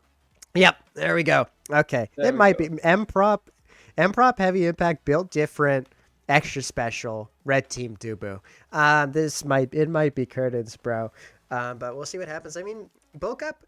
That's a pickup coming up onto one of the Dubus. Hotshot also good. If that's goalie Dubu Hotshot, that's very good for CDs, which you're gonna need playing into this nuts Dubu build. Not to mention the Kazan, who now has like 8, 9 buttons, has prime time and twin drive, so he'll just have so much stuff to shove it past you. Not to mention the extra special M-Prop Dubu Oh of Doom and my. Despair. Good wall synchronization, one ultimately getting no value there as the other one secures the kill. There we go. Good reaction by Axelkim, able to weather the first salvo from red team Dubu. Oh, and another good dodge by Keel, meaning that the conversion does not come off of the roll. No power play established just yet. Power play actually coming out in favor of Patient Freddy. Keel caught in their own wall, though. Unable to evade through it, too. That's a Dubu tech, by the way. I didn't know if you know, but you can evade to walk through Dubu wall. I don't know if that's happened at all this game, but it is situational. In any case, okay, the logs filling up bot plane. But nothing quite coming of it. Another whiff on the M-Prop wall from red team Dubu means that the second barrier holds for the time being. Good reaction by Axel Kim, not having to blow flip there, almost picking up the kill onto red team Dubu as well, as both teams kind of just duking it out in midfield. No consistent momentum being established either way. Definitely what's going on. They still don't manage to find any offensive play from either side, to be fair. They don't seem to be killing as much anymore in this round. Jimmy managed to find the second barrier. The burst from Adolover is not enough. Will Skull reaction managed to get this? It doesn't seem so. Big Shot just has magic hands and always red course with every shot there. First barrier down. The burst has to come out to ensure that Kazan does not get the core there. Nice wall getting the second barrier. Jammer does have burst, which might get used in an offense right now. There we go. Pick shot and kill, just waiting for the right time to score there. Nice shot is not enough, and Axel is not fast enough to reach down. He was standing up. Oh, that's an unfortunate way to end that point. But that seems like that's the story of all these points. It's just whichever team exhausts their kit first gets scored on, because by the time the kit is exhausted, it's OT and the core speed is nuts. Speaking of nuts, good nuts play by Addo Lover to secure the first barrier past Axel Kim. Keel stalling for time in bot lane, just trying to look for an opening that might be dead. Yep, there we go. A choice to flip there in that situation for sure. Eating the Kazan primary, of which he now has 2, thanks to prime time. Absolutely disgusting stuff. Leveraging that second one to throw off the timing of Axel Kim. Leveraging a third primary. This guy is just full of primaries. Oh my god. There we go. Great play by Adolover to now put Evil Grass on match point. As I said, I think that's the problem. The Evil Grass managed to scale with Awakenings, while Patient Freddy's did not manage to find this. Also because since Evil Grass has been winning set, the good Dubo Awakenings are going to Skull Reaction instead of any of the other Dubos there. I was surprised by the way that Siege Machine did not get taken there. the extra range on the abilities and damage might have been good for any Dubu here, I think. Uh, Evil Grass manages to find the first barrier here.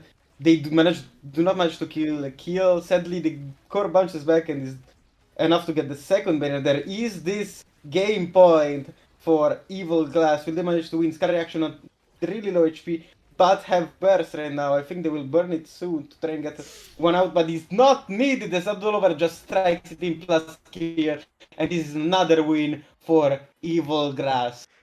Yeah, great play by Evil Grass. I think Nuts build being built by Lover as well. I think that was probably helped turn the tides. So many hitboxes, no problem, because Kazan had equally as many. That was not actually as long as the game as I would have anticipated, only 23 minutes. But man, what a scoreboard. What a scoreboard to behold. That's a lot of Dubus. But, and I said, who was the MVP? One of the Dubus was MVP. Oh, that's Red Team Dubu necessarily. It's just name off for me. But this one's the MVP with 6 goal contributions. I can do math, as well as 260 redirects. Beast, yeah. But altogether, good stuff from the side of Evil Grass, who will be continuing their winners bracket run. We're gonna throw to break real quick, but don't go anywhere because we'll be back with more Euro Salad action imminently.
Okay.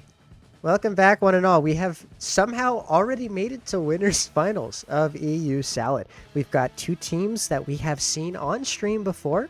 We've got blue team is who we just saw, Evil Grass, looking to continue what has proven to be a very indomitable run to winners finals thus far, but in their way are another set of night market demons in the form of Hot Clock, notably.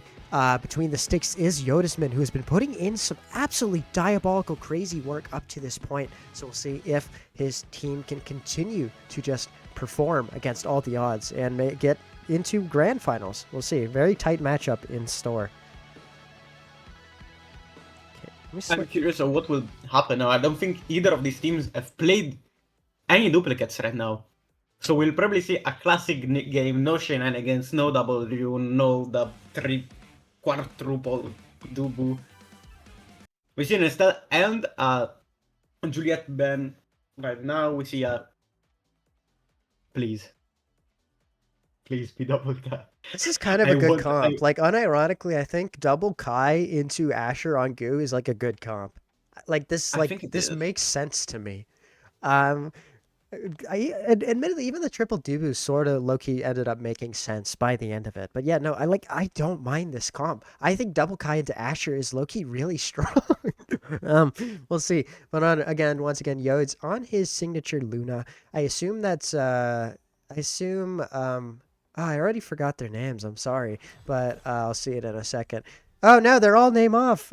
We might need Swiftsy. Go update the names, please. Sorry for the viewers at home. Man, never make never make someone from North America stream ever again. Okay, at least I know the names of what's it called? Of Evil Grass. Jammy, in between the sticks, we got who is their forward again? The red one, it's Raven Revix. Okay. No, I meant blue team. Raven Revix. Wait, Raven Revix is Kazan right now? Yes. Okay. Asher is Adolover. Midfield Kai is Car Reaction. Got it. Ira is Bedziu, and Luna is Yotsman. Okay, yeah, man, this is miserable. Sorry for the viewers at home. Very inconvenient viewing experience, but you know, country boys make do. Good, clear found by Jamie, able to outpatience the primary from Kazan. Yod stepping out in front of this Asher, winning those interactions very well, and now stepping forward to hopefully win some interactions up the other end of the park, but ultimately not coming to fruition. Good own goal. By the nuke, Asher just about managing to tap it such that it got the forward hitbox. One of the guys, I think that's Skull Reaction, getting all up on Yodisman's case about that. But wow, interesting way to score the first goal. The Asher is enough to get back the very first barrier. They have to double flip to save it. Yodisman tries to dash to capitalize off of this. Really doesn't work. Their reaction uses a good Gigalas to get the second barriers out. They don't seem to. Remix does not manage to find the barrier, but Scar Reaction is out of the game. The primary from Adolover is not enough to score there. They managed to wait. They do not portal pass there, sadly. But I think it's enough to get the first barrier there. Never mind, the flip is enough to carry it out. Scar Reaction is back. Will this... Yes, this will result in a goal from Adolover, who just stands Luna to hell and back.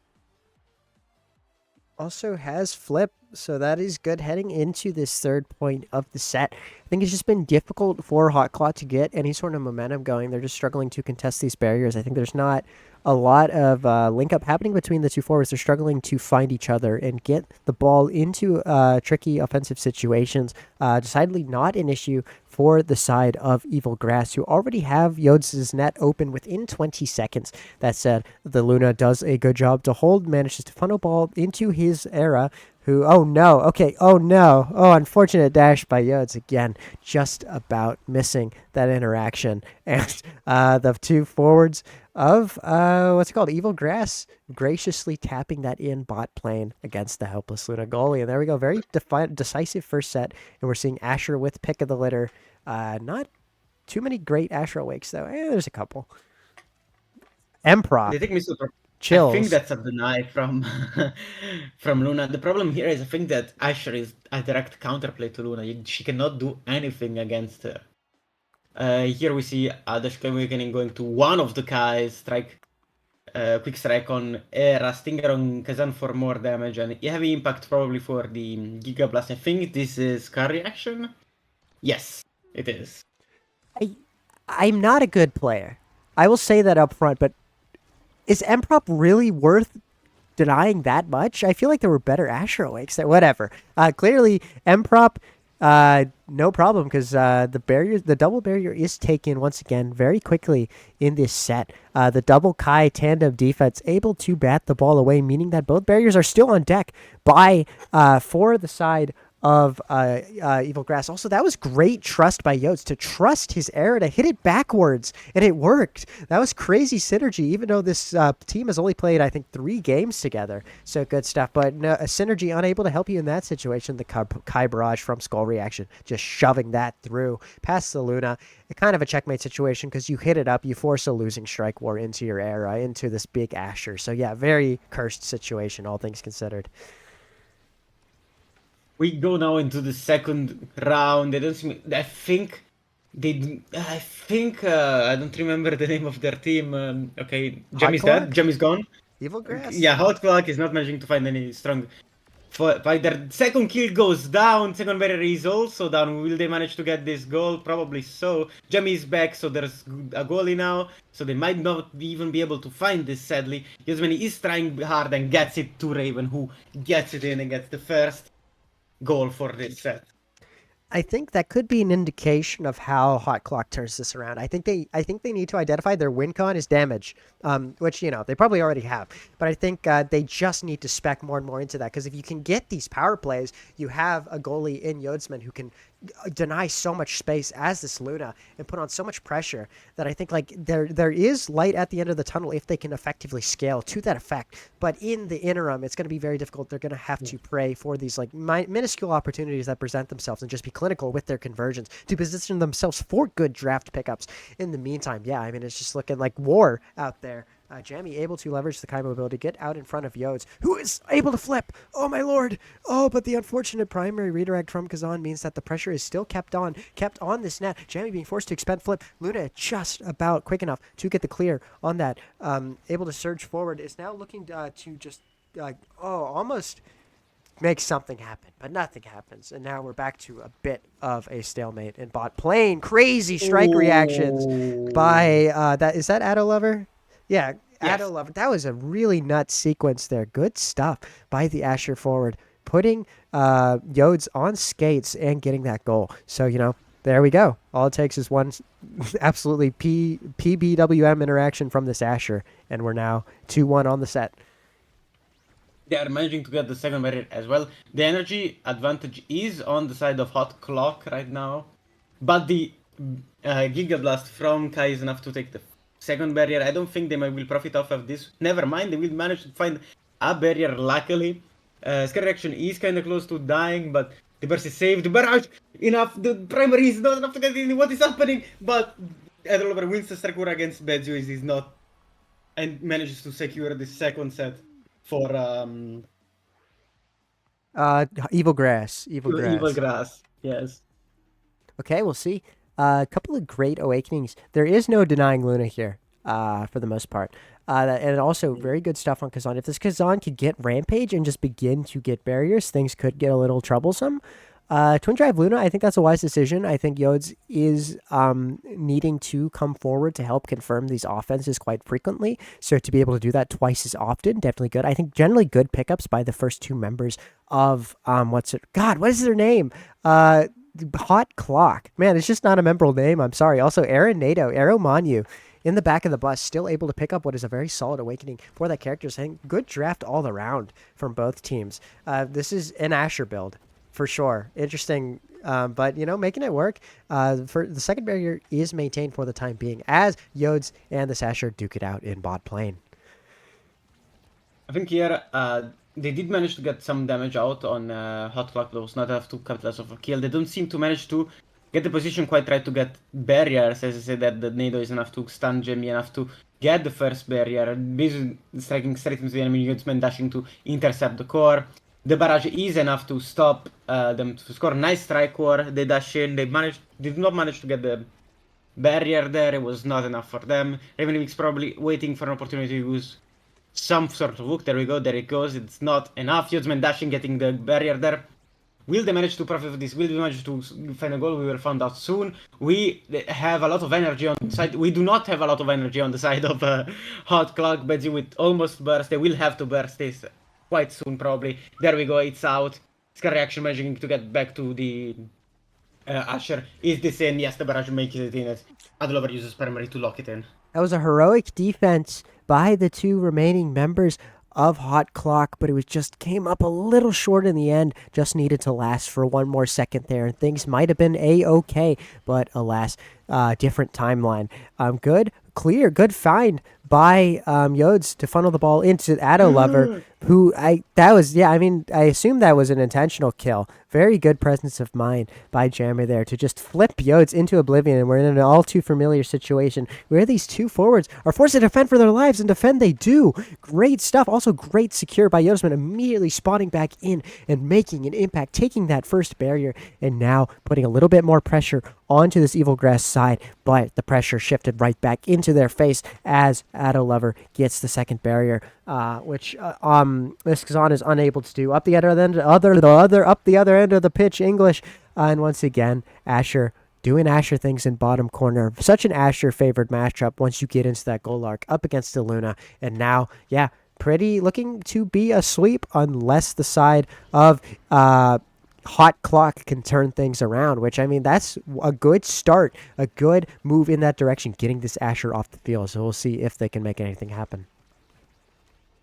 Yeah, I managed to get one barrier down while I don't remember who was that. I think it was Adolover. They didn't manage to find the offense to get the second barrier as well. We have one energy burst going down, Scalar Action managing to punish that and taking the barrier. But it's really low. Adolover waiting for patience, and it does repay as he takes the second one. Yasmin dashes, trying to find that deny on Jimmy, but doesn't work. But nice strike into second barrier. Yasmin having to defend alone here. Oh, this is the victory. First victory of this winners finals for Evil Grass. Man, yeah, that was, I think, man, I don't know. I mean, that was a really good comp, admittedly. I think they also they executed on their macro game plan very effectively there, getting kills when they needed. I think Asher had a lot of hero plays, able to get those barriers very quickly, very efficiently. I think double Kai Asher, that is a comp. That is a good comp. Not even a meme comp. That was just very comprehensive defeat, all things considered.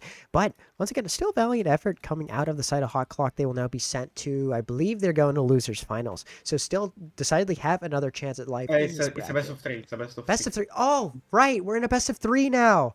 Oh, that means I have to do my job and update the screens. Okay, 1 second. First, they're just going right into things. Oh, we're jumping in. We're jumping in. I know. I'm doing this real quick. Okay, so they don't give us enough time.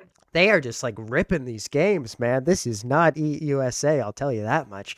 Okay, so we update the score. Okay, score 1. So it is now 1-0 in favor of Evil Grass. Okay, there we go.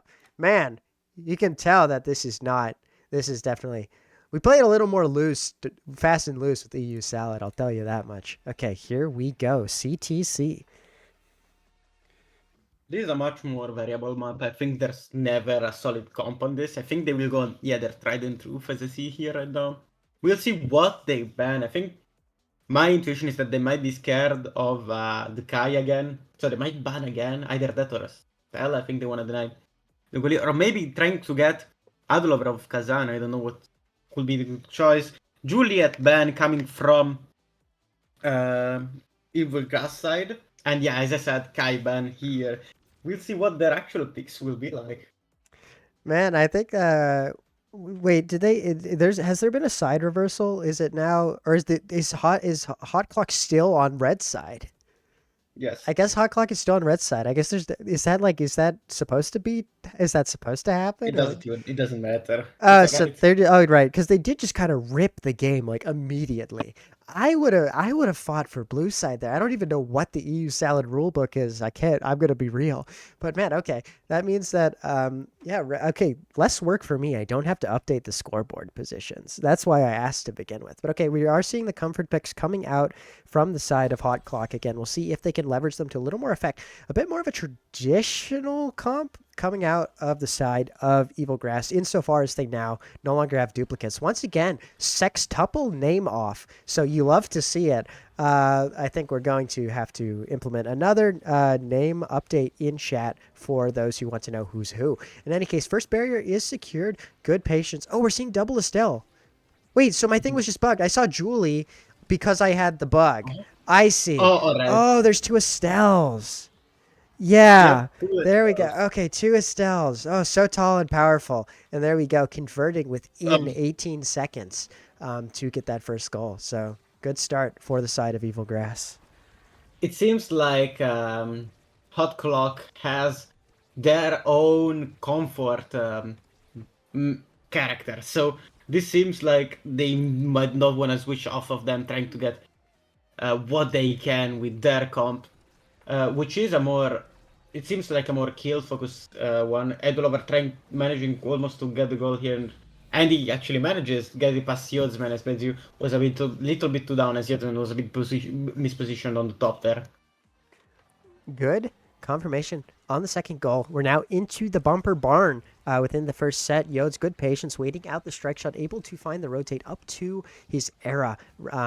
Good controlling up the space by Jammy with that primary, but does lose the strike war into the Skazan, meaning that we're now at, oh, I was about to say one parry apiece for both goalies. Well, there we go. Second time of asking, but a good initial hold by Yodes there. Oh, the unfortunate ricochet off the bumper, unable to find that confirmation is Kazan, but interesting interaction means that the second barrier falls regardless.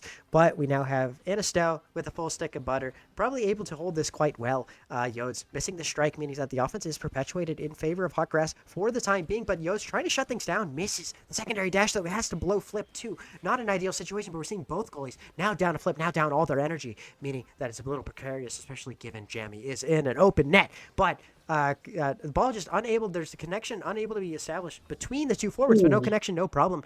Good usage of abilities from Kazan, and Yode's also there to put Jammy into stun, meaning that there is a sign of life for Hot Clock in this set. Good securing of their first goal, and they are here to play, they are here to fight. They have got a goal on the board, much faster than last game, might I add. I think this is a bit more close. I think Gu might have been a bit too harsh on probably team comp. I know that Luna does not work amazing there, so probably this nice pass at their own eject button. The kill is not found by Idolover, as they managed to try to scramble into what is the second barrier that is not coming out there. Idolover is not managing to steal the core enough. Bezuzol is ready to win the record, dashing there to win against the primary, but it's not enough. Nice patient on Siosman, making sure that first barrier stays alive. Idolover trying to find the kill, but does not manage. Siosman does not want to die. The ult there making sure that the mishap of the ball stand does not happen. Nice pass again to the eject button there. It's insane.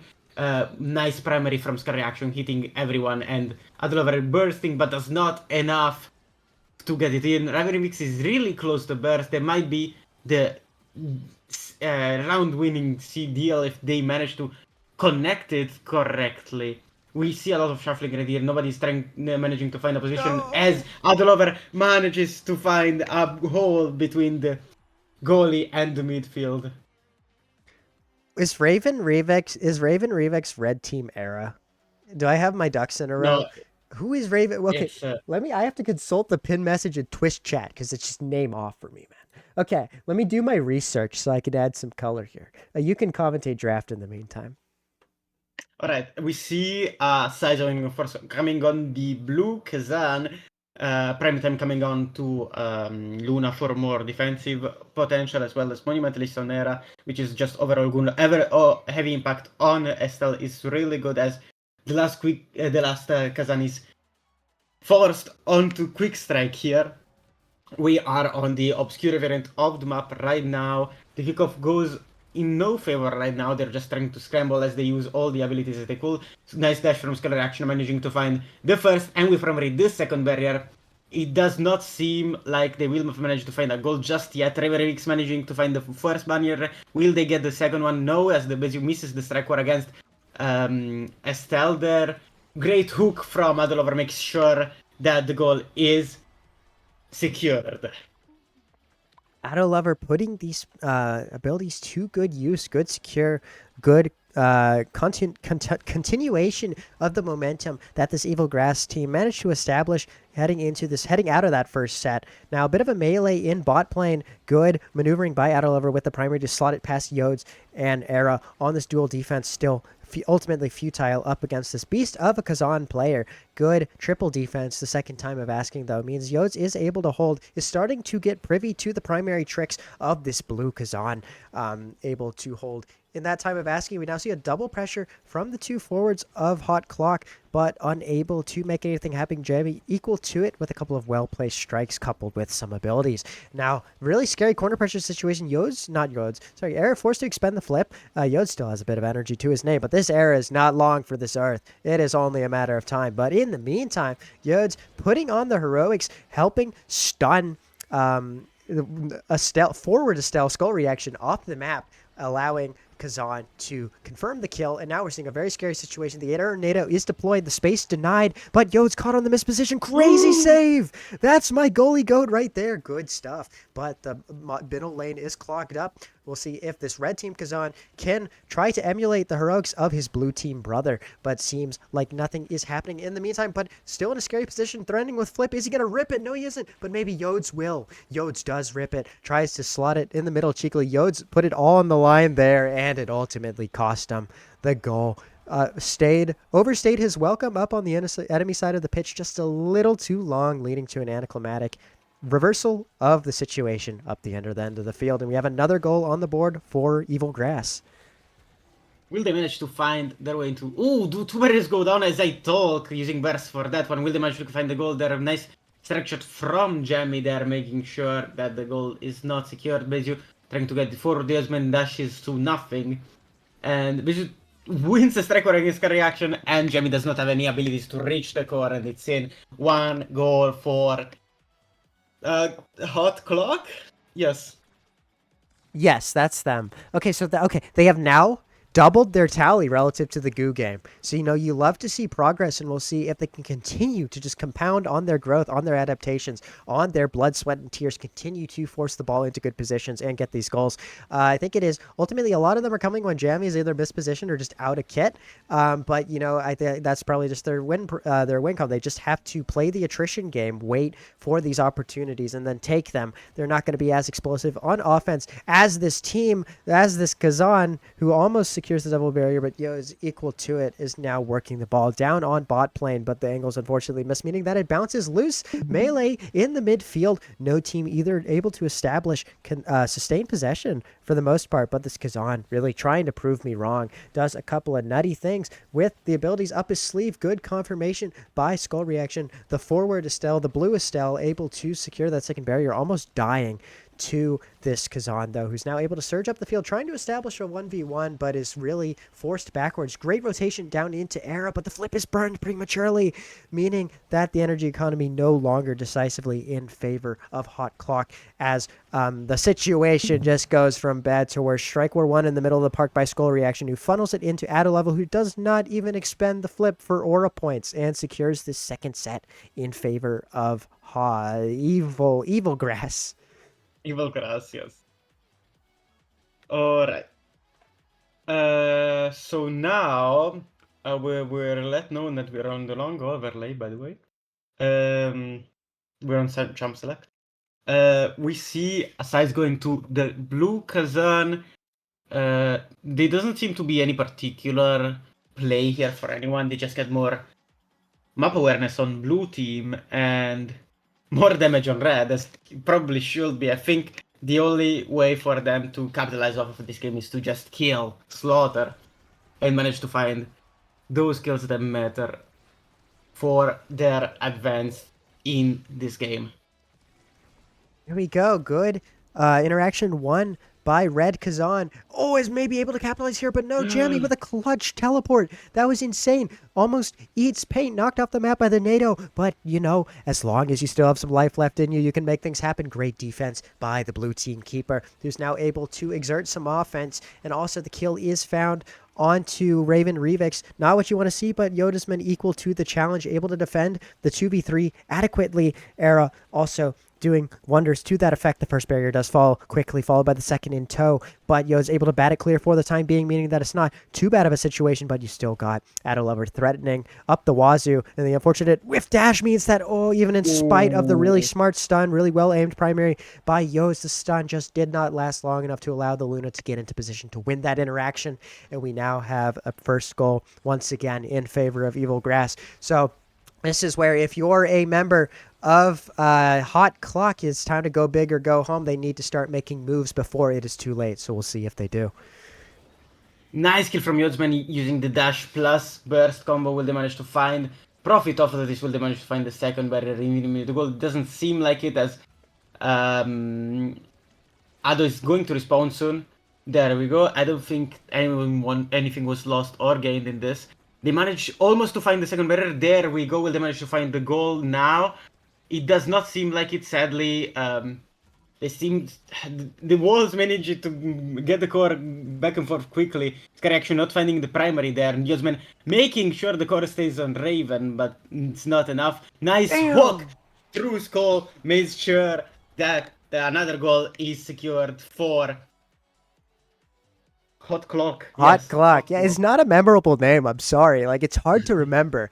But, they're trying to put themselves on the map. Nonetheless, great effort. Good fight back in this point. But that is, a tempo reversal. If I've ever seen one, the barriers are already down within 10 seconds. Not ideal, some are saying. But in any case, this Hot Clock team looking to make things happen. The interaction is won against Adolover by Aaron midfield. Oh, double win. Double winning. We stay winning if we are members of Hot Clock. God, Hot Clock. Yeah. Sorry, man. But yeah, good flip by Air in the midfield to keep the momentum in their favor, but does ultimately lose the interaction. Yodisman in position to still win the defense, but winning the kill war is Skull Reaction. Good find onto Raven Revix. Why are we? Oh, should have flipped. Should have flipped. Garfield, Yed burst. Anyway, Yods, no problem. All good. We are now in match point in this series in favor of Evil Grass, so we'll see if they can land the plane or if we'll continue to see a sort of a resurgence from the side. Oh, that's a resurgence if I've ever seen one. Jammy ripping the apology, but still really good play coming out of Raven Revix. Kid to get the double barrier, and this is exactly what you want to see. Energy economy in your favor, barrier situation in your favor. Yodisman, but unable to win the defense, being forced to expend flip, not ideal. But, and Raven Revix unable to find the strike. But Era, right place, right time to make sure the defense is still won. You see them, even though they managed to double barrier, now Jamie with burst is probably not gonna let them win their second goal of this. Will Evil Grass manage to secure that was so evil! The grand finals, or will Raven Vermix manage to find another goal against Jamie? Will we go to set 4? I hope. I pray. Sorry, I shouldn't be biased, but man, cinema. Okay, there we go. It just takes a trickle to start a flood. Blatantly stole that from Twitch chat, but it is so true. Can they continue to open the floodgates to begin the inundation of the Hot Clocks? I guess we'll see. In the meantime, Yods able to play it into the goo, forcing Skull Reaction to a very precarious position, having to play their life, but not quite playing their life. Instead, opting to get in the fray. This is a good tempo reversal, but not what you want to see. The power play in favor of Evil Grass. Good. That was it. Hold on. Let me check Awakenings. That was just strike shot aerials, but that thing went from like here to here. That's nuts. Oh no! Oh. That would have been such a bad way to lose. All while I was monologuing about Awakenings, bro. But in any case, okay, here we go. It's unable to make anything happen, trying to get into position. We do see Arif threatening with flip, kind of in oh my god, what a clear! What a clear! Holy crap! Okay, they are still in this. They are not in this. Okay. Ultimately, I think on the day, the better team won. But God, man, Hot Clock put up a fight. So good work from both teams, and we now see Jammy and friends, the Evil Grass trio, in grand finals. We'll keep an eye on their progress later. But I believe we're heading to losers finals, where we will see this team once again, this Hot Clock team, hopefully beginning their redemption arc here. And we'll see if they can come back to Grands and get a rematch against this Evil Grass side later in the day. We'll see. We'll now be moving on to losers quarterfinals, as we see Mega Cats against Competitive Adjective. I think we've seen Competitive Adjective, but not Mega Cats, if I'm not mistaken. Yeah, no, we saw Adjective first game. That was the team with Potat and Lego piece, and they went double Rasmus, and it was really no, funny. that's Wait, no. There was goalie fishing. Oh, I goalie. think adjective is Nuru, Rocky, and Flame. Oh, you're right. They played the team with Potat. Like, they played against them. Yes. Right, it was a close one. I remember that one. Okay, in any case, yeah, so it'll be interesting. I think we did see, like, it was a solid performance, evidently. They won against a very high-level goalie and his friends. So, good stuff. Still, yeah, the other team, what is their name? Mega Cats. Mega Cats. Okay, let me set up, so who's blue team here? Which one? We will find out as we join the lobby. Oh, wonderful. Okay. Then I'm just not gonna input the names because it's just gonna pull a fast one on me. I'm absolutely certain of that. In any case, let me where's we don't even have lobby code. Is this gonna be like a send to break type of deal, or do we have time? Do you need a break? I don't need a break. No, what I'm saying is, like, is this game about to start soon, or are they like nowhere near starting? Okay. I don't need a break. I'm amped up on 2 whole cans of Monster Energy. My heart's probably gonna explode, high-key, but at least it's conducive to good commentary. So I'm ready to keep going, as I should be, because I'm excited heading into this next match. Wait, why am I in this lobby? This is not the lobby I need to be in. Someone send me the real lobby code. We don't have it yet. We need to wait a second. Okay. So let's do some research into this other team we're taking a look at here. So we have competitive adjective. Oh, we have them, the Mega Cats. I want to know. So it's Salt, Evercrombie, and Chromatics. That is a team if I've ever seen one. No wonder they've made it this far in bracket. Those are 3 very solid players. Evercrombie, shout out. W Caster. I casted with him one time. Like a month ago. It was pretty chill. So yeah, I think it's ultimately, I mean, if both teams have made it this far, gonna be a good game. I think we've seen Flame. I think I saw Flame on the Asher, if I'm not mistaken. Had some nutty strike resets in their pocket. Not to mention Neuro holds it down. EUSA sub, if I'm not mistaken. So definitely has some skill in their sleeve. Hopefully going to dish some of that out on the core strike field. What I will say, if these teams are listening, that last game we watched was too boring. There were no funny team comps. I want a sextuple Dubu match, high key, something of that ilk. Come on, man, it's EU salad. We need fun. We do need something to eat. I want 10 Atlas. I don't know why. Wait, they banned it? Wait, I said I want 10 Atlas. Oh, 10 Atlas. I don't know why. Just. Anyways, we are getting into the lobby right now. Let me head in. Oh, so we've quick roster update. It's actually not Chromatics, it's Immaculator for the side of Mega Cats. Interesting. At the 11th hour, we've got someone else. But all good. No, it's the same person doing this under. Man, sorry. As you can tell by my accent, I'm not really familiar with this region enough to know those little nuances. So my bad. L Caster. In any case, W Caster is Immaculator, who helped me out last week on the EUSL broadcast, emergency caster. So W, 2 casters. Casters squared on Mega Cats. There we go. Okay, W. In any case, we should be money to start soon. I need to. Okay, so it's what is their name? Oh, it's competitive adjective is blue. Competitive adjective is blue. Okay. Yes. Man, it's hard to juggle. Streamers, shout out streamers. This is hard. Okay, so competitive adjective with no E on the end. Sounds good. And then red team is, what is their name again? Mega Cats. Red team Mega Cats. Wonderful. Okay, W. Okay, and this is losers quarters. Okay, good. We are, okay. Losers quarters. Okay. And then we reset this. Okay. So assume they will let things rip imminently. I'm hoping they do, because I mean, there's no drafter to make wise takes about. Like, we just need to get. There's nothing to talk about. Let's get this show on the road ASAP, please. If you guys can hear me. All right. Let me see if they're ready. Second.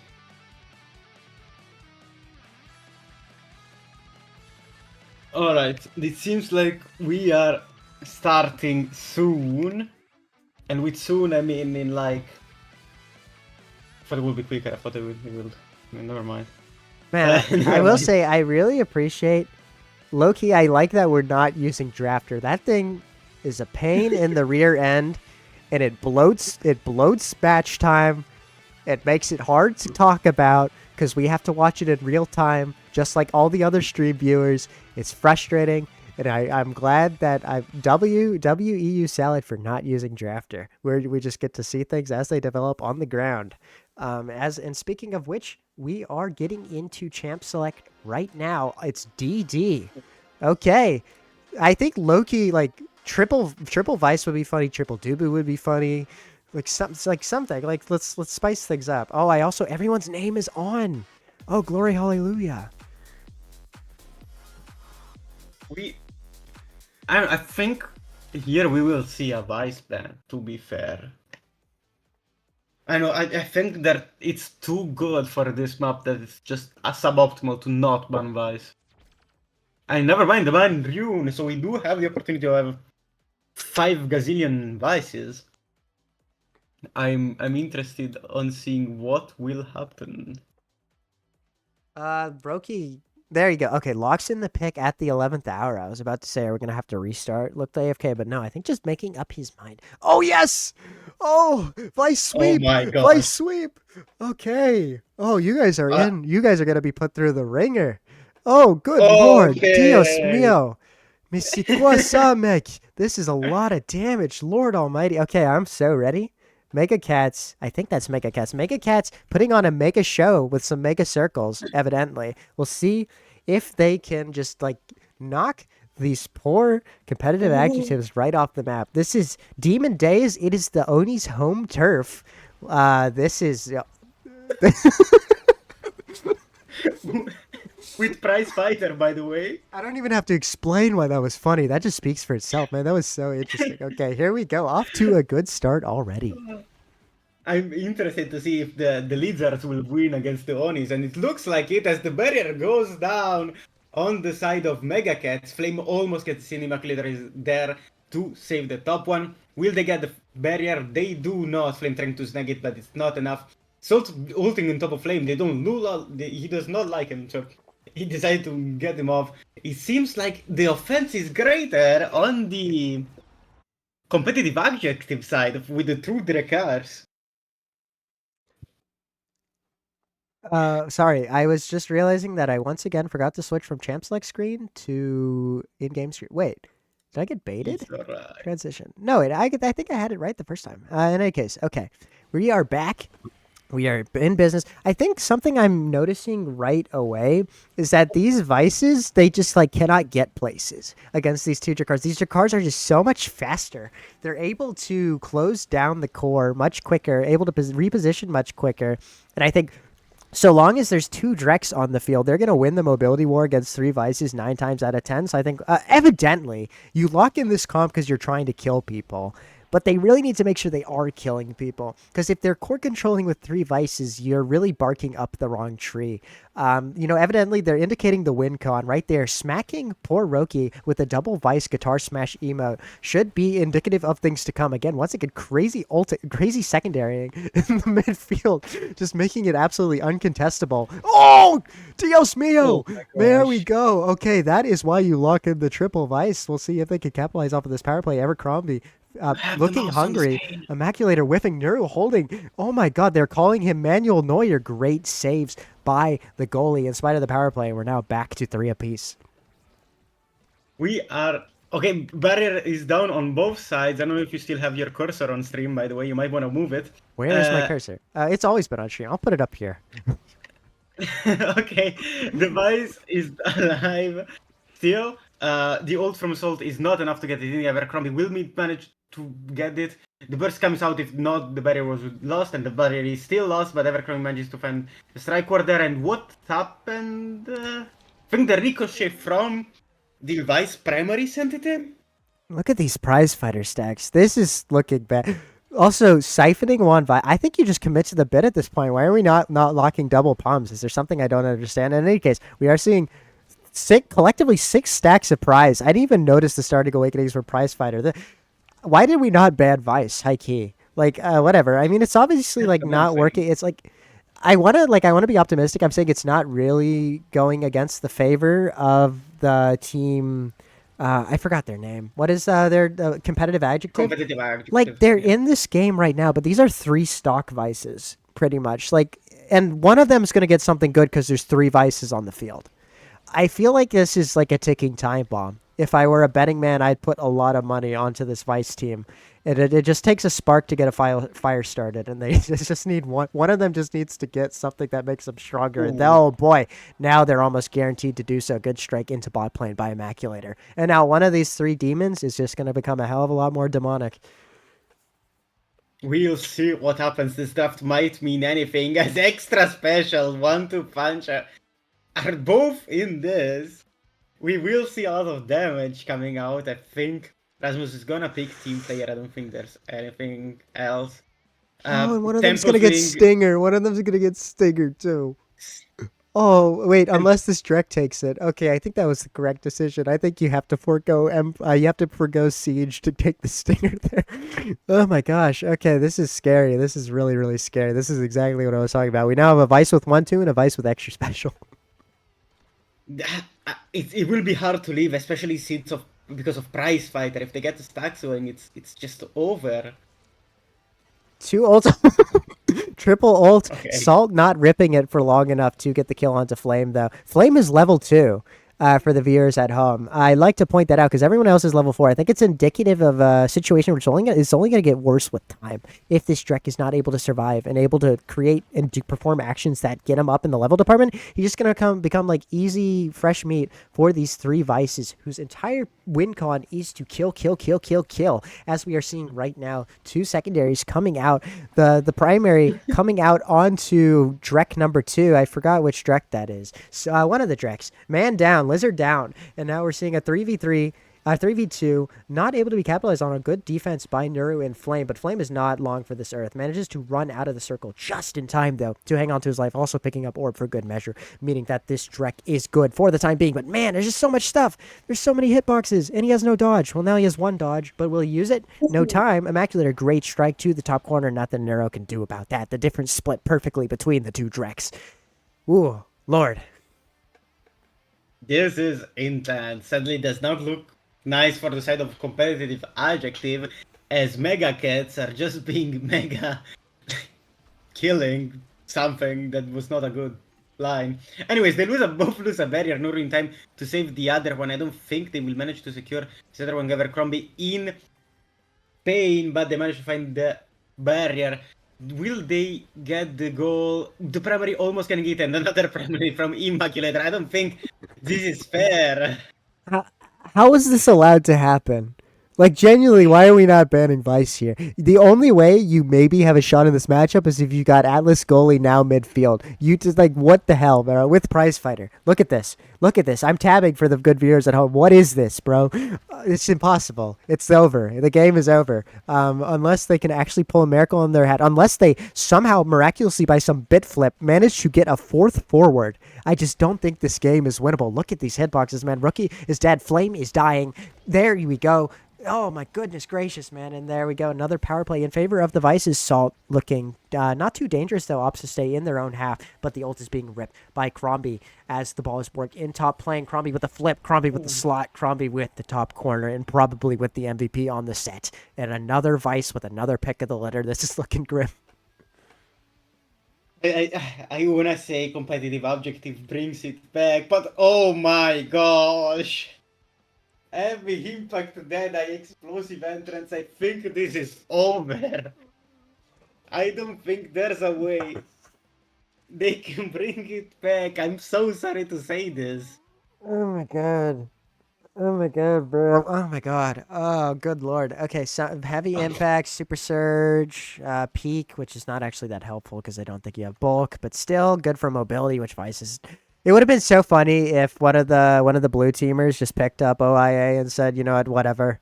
I'm gonna go down swinging. But no OIA pickup. I guess wisely. Another double secondary off rip into the ult, into the kill, into the third secondary, into the third ult.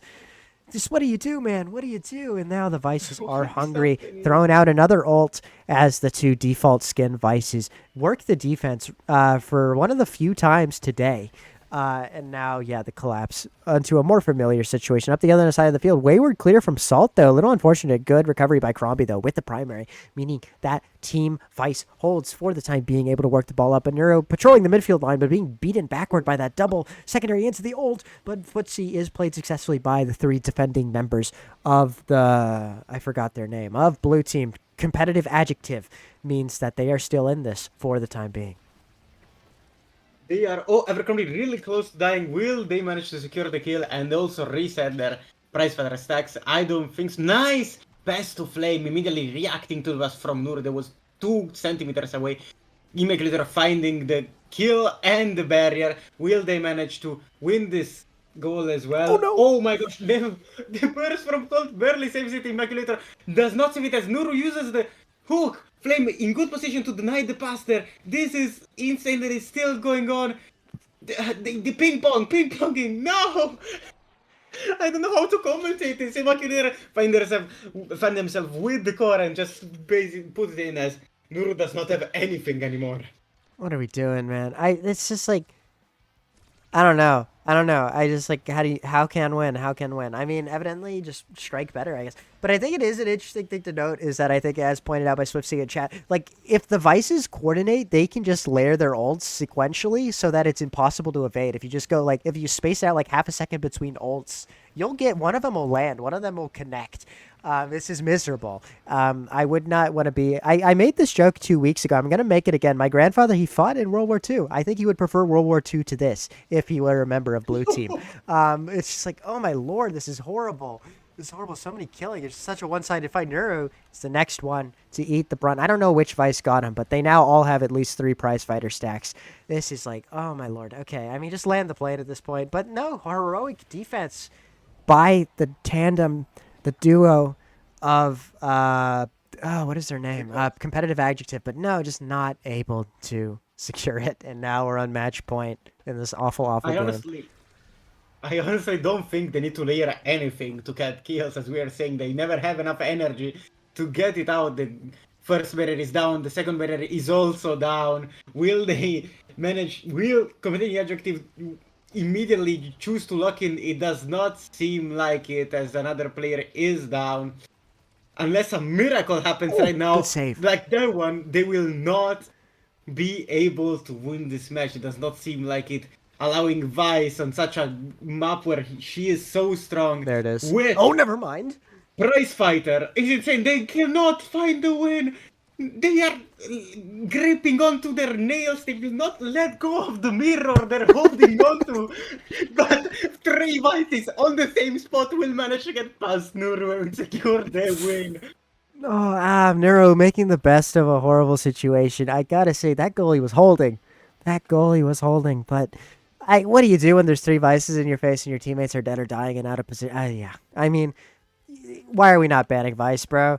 Or at least like locking like the Atlas and the Now or something, man. Yeah, look at these. It was a 12-minute game on the dot, and you've got 8, 9, 10, 11 KOs. So a KO a minute, to say nothing of the damage, which is 45k, 15k apiece. Very equitable between the 3 Vices. Yeah. Is this a BO3 or was that it? Like, do you no, this is just so they just get their pocket picked by Triple Vice, and thanks for coming. Okay, good to know. Good to know. We will see the side of competitive adjective moving on. I think they have the method. Moving on. Oh wait, what? Oh, you're right. Yeah, those ones, the other ones moving on. I think they might have the method unlocked. Any damage start, this might be it. Very effective game plan executed to perfection on DD. I mean, DD with prize fighter. Lord, I would not want to be on either team. Miserable setup. But there we go. Okay, good stuff. And I believe we're going on to. Are we doing another losers quarters, or are we just going to losers semis? We are going to losers semis right now. Wonderful. As the other team already just finished the fight here. Okay. We will have to see what goes up now. I'm interested to see what will happen in the game, which is Mega Cats against Patient Construct. We haven't seen Patient Construct yet, but who's winning this one will go against Hot Clock to have a chance of winning in Grand Finals against Evil Grass.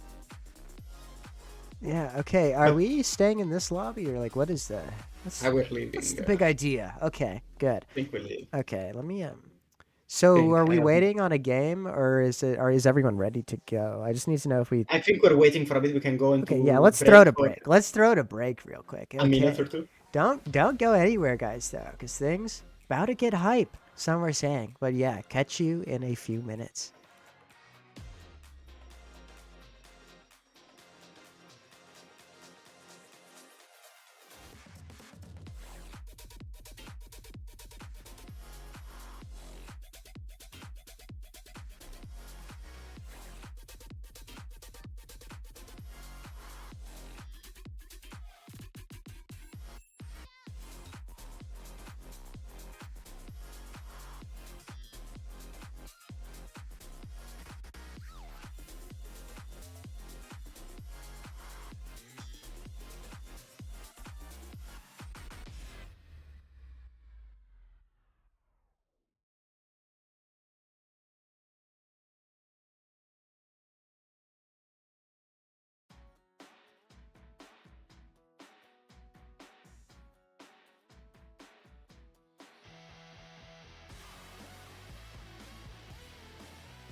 Okay, welcome one and all. We are back with some more salad. We got losers semifinal. One team we have not seen on stream before, but evidently putting on quite a run if they manage to get to this point, versus the unfortunate, no, not unfortunate. Sorry, this was losers bracket. The beneficiaries of a evil comp, literally the worst comp I've ever seen on the worst map, but they put it to good use, winning within 12 minutes flat to get themselves to this losers semifinal. We have Mega Cats up against Patient Construct, with a roster of. Let me pull this up. It's Lucio in the sticks, I presume. Scythen, one of the best brawlers, EU, so definitely an ever-present threat. And also Wit, bit of a wild card. I'm not actually sure who that is. I'm not a knower though. Do you It's know Wit? Racuna. Okay, there we go. Yeah, and they are already starting, I think. All right, let me throw it to Champ Select. There we go. Yeah. Also, a note about Patient Construct. They went up against Evil Grass first round, lost, and have gone through the entire loser bracket to make it here. That must be miserable. That's like, oh god, yeah, that's a mental battle. We're seeing a more traditional comp coming out of the side of Patient Construct. Once again, name off bug. Wonderful. But oh no. Oh no, we see the same thing coming out of Mega Cats. That would be so funny. I wonder what the start is if they're locking Triple Vice again. This might be the method though. Let's see. In the meantime, oh, it's happening. It's happening. Oh, no. Guys, it's happening. Oh no. Okay, at least we do have Lucio on the Atlas. That's better than what happened last game. We have one healer. I think as I said, I said it in jest, but I think it's low key. Like I think it's maybe now midfield's the only way you survive this. Vice, vice, vice. Glad everyone's name's off again. That's very good. But in any case, yeah, here we go, getting into the first point. Yeah. Seeing this, also another thing is that Rukuna has Juno, and Juno's secondary allows him to jump and evade. So this could help survive against Vice. Yeah, for sure. I think that is a good shout. I think this comp all together, like once again, it just takes one Vice getting something good for this game to become potentially unmanageable. But you do have an Atlas. Lucio pretty good on the Atlas. Kind of a noted, maybe not Atlas one trick, but very heavy Atlas main. So I assume locked in with those revives. Will have to be locked in with those revives. Given the state of affairs developing already, you've already got a Juno up against the ropes. Has stagger, admittedly. Good hold by Lucio, but unable to hold on the second time of asking. The first goal does go the way of the Mega Cats already. Yeah, this is not looking good. We might see another quick sweep, especially if devices get good awakenings here. Yeah, for sure. Let's see. Okay, first barrier is secured by the cat. Not the cats though. The other ones. The Patient Construct. Not a very memorable name, but all good. What is memorable are the plays they are currently making, able to work the ball up into the offense here. But almost won. And Lucio almost with a great checkmate with that Atlas primary, but unable to find it. And now, oh my lord, the punishment is being piled on. But actually, the storm weathered quite well, and the Strike War won. The Strike War won. I believe that's Salt in between the sticks. So Salt unequal to that Strike War. Good work by Juno to get 1-1 on the set. Once again, bit of a slow first set. We'll see if it turns into a snowball, but for now, it's anyone's game. Yeah, the Patient Construct is doing a really good job avoiding damage so far. But the main problem is that Scythen, he has no survivability besides Atlas ult. So if devices realize that and go hard after him, this game could end up really badly. Yeah, I think there is it's just like there's only so much you can do that's 3 Vice ults, especially 3 Vice ults on steroids, as I assume it will become if the damage is not just hard blocked. A good ult, it was more of a get off me ult, but it had the side effect, the knock-on effect of actually getting it out of dodge. Lucio, instead of opting to run out of the circle, decides to chill there, eats a lot of damage in exchange, and also good presence of mind. I think Immaculator is the Vice with the non-default skin. Good presence of mind by Immaculator to get the orb, meaning that Lucio is unable to heal in the interim. But no healing, no problem. The offense is still being kept up on the side of the Cats. Not for now, though. A little bit of a tempo swing. Another commentator's curse. But okay. Another tempo swings. Tempo swing squared. Great call out on Salt's clear by Juno, hitting the Juno emote and running to bot lane to celebrate another well-taken goal for the side of Patient Construct. Yeah, this Juno Brawler is actually looking really nice. The Vices are having trouble holding the barriers, so at least right now it seems like Patient Construct could have found an answer here. Yeah, and Lucio, putting the ball into a good position with that primary, dangling it, meaning that Salt's number is called. Has to flip, maybe a bit prematurely, most certainly a bit prematurely, meaning they have absolutely nothing up their sleeve to deal with that second defense. And Juno, all 3 goals on the set. Lucio coming to celebrate the success of this team, who have managed to do what was their phrase? A competitive adjective was unable to do last game, which is take a set off of these Vices. I hope you take, well, no. If you take extra special, it doesn't matter. They just take Deadeye and Stinger or 1-2. There's no beating the Vices. This Drakkar scratching his chin, does not know what to take. Ultimately opts for aerials. Probably the right move. I don't know what the right move is here. Lucio, I think that's huge. fine. I think that's actually a good pickup because Atlas extra special, this is the one time where you're actually going to get hella extra special value, and it means no Vice is the beneficiary thereof. So good pickup by Lucio. Lucio can now save someone every it might even be less than 20 seconds. I'm not too familiar with the cooldown, but I know it's not that long. So actually good pickup, good drafting all around from both teams. Granted, we are seeing Stinger 1-2 and Deadeye on these Vices. So, I think the inundation of damage may be kicking off soon. I think Patient Construct played this draft really well. Scythen waiting through the draft and allowing Lucio to get extra special is huge here. And winning the set overall, this gives them a huge chance to actually get through this game. For sure, Scythen also coming back on defense. Typically, at least this season in EUSL, has been playing a lot of Brawler, but returning to their midfield roots in this scenario, doing well, working with Lucio very well to continue to funnel these offenses into Brawler Juno, who is making things happen. Granted, staggered at the moment, unable to really affect the play, kind of just twiddling their thumbs in midfield, waiting for their stagger bar to recover. Good save by Lucio, but the strike shot hits the Soren angle right back into their path, and the strike cooldown just catching them out there. Good strike by Immaculator to bot lane to get a first goal on this set in favor of the Mega Cats. Yeah, a bit unfortunate that Lucio couldn't get the angle, but as we can see, Patient Construct is having no troubles taking barriers. And they're managing to stay alive and even take kills in this crucial set too. Yeah, I think Scythen showing his aptitude for playing around damage and also playing damage, and the clear just not found by Salt. Unable to split the difference between the two forwards of Patient Construct there, meaning that, once again, Juno, right place, right time to get a quick goal. And energy situation's not actually that bad. Sure, Scythen has no dodge. Still getting into the thick of things, managing to get a barrier off the confirmation, which is good. Lucio opting to hold flip, good. Sacks the first barrier, sacks the flip, though. That's not good. Could be in trouble here. Fighting, duking it out with Immaculator up and around the barrier, but ultimately coming out the better. Hits it right into the path of Vice, though, but Scythen is quick enough to get back and defend. And good tempo reversal by Lucio, but does lose the barrier. The primary coming out a little too slow, but still open barriers for each goalie. Good clear by Salt, not having to blow the flip. That is huge. Good means that you might be able to use it in an offense if they are able to work this up the other end of the field, but for the time being, does not seem to be happening. And there we go. The flip is ripped, and the timing is right. The ball is out, but for how long? It just seems to keep coming back their way.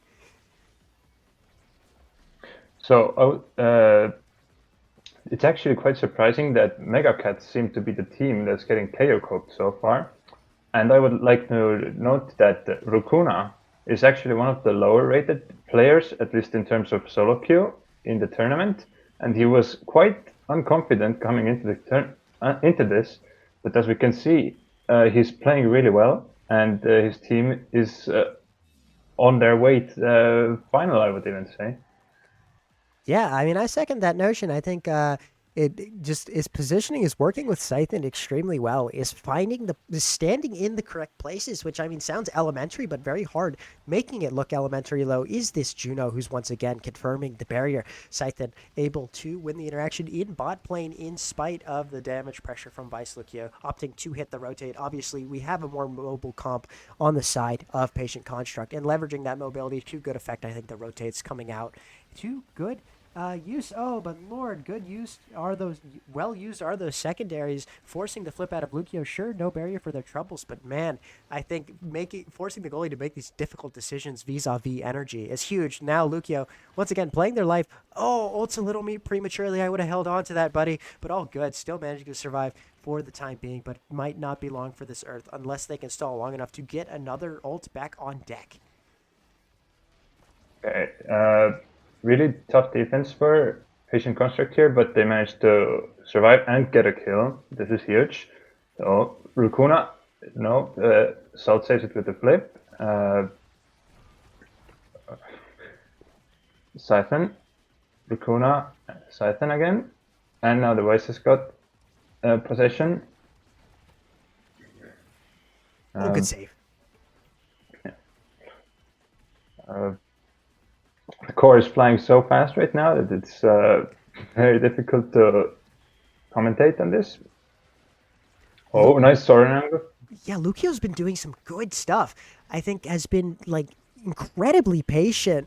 Oh, and incredibly patient is not Salt swinging right at the Juno blob. And wow, Racuna hitting, I guess, is a signature celebration, running to that specific spot in bot play to celebrate their good work. And again, we're in deuces in the second set. Just the Vice game plan has not been effectively realized. I think that's what happens when you have one of the best midfielders, EU. Oh my god, man, Caster Curse. Well, best midfielder EU eats paint, best at getting KO'd in that particular instance, I guess. And now Lucio being put into a very difficult position. The W barrier is secured. Rukuna is back on defense, trying to cut past. The clear is found by Lucio. Good stuff, and the ball is worked clear. Now that Scythen is back on the map to come help. Is he able to work his way around the ulti? Yes, he is. And now, getting the kill, the tempo reversal. Great presence of mind. I don't think many players see that, but Scythen does. And, but right place, right time. Where did the Vice go? Was that? Oh, that must have been Salt that tapped it in. Because, and is now over there after striking it. Interesting. But yeah, there we go. Points on the board for Team Vice. We'll see if this draft proves to be dangerous. Yeah, I think that point was the first time Scythen died, and even though his team held well, they had to expend their cooldowns. So after he came back, they were still struggling to get it out, to get the core out. So Scythen takes stacks here. Oh no, the two Vices got really good cooldown awakenings. And I mean, one cooldown and one damage awakening, so they might have scaled this with this draft quite heavily. It's Evercrombie with the prime time, Salt with the explosive entrance, and Immaculator with the tempo swing. We shall see how Patient Construct can survive the damage now. Yeah, I think it's definitely, things are going to be trickier. There we go. It's already a harbinger of things to come, perhaps. There's already a Vice off the... not a Vice. There's already a Juno off the map. This could be bad. Not a lot of survivability being picked up by the members of the team. We do see an Atlas with stacks, if I'm not mistaken, which means oh no, it was Scythen, which I think that is what you want to see, Scythen able to run around damage just a little bit more effectively. But that's still not great. If your goalie's getting damaged, which Lucio evidently is, good trust between the two forwards. They're passing to each other in front of an open net, and ultimately pays dividends. Oh, and there we go. 1v9, my Judo, 1v9. Great stuff by Rukuna. Good interaction. One up against Salt. Gets another goal on the board. What you want to see, especially in the face of this monstrous damage comp. Yeah, great saves by Lucio and great awareness from Rukuna to score the goal there and take the initiative. So right now we see Lucio walking with the core. Nice stalling and healing Scythen. Oh no, we have two Vices with flip. Salt uses his. Lucio clears it. Oh no, a barrier taken. Until the last second, Lucio wasted all of his cooldowns.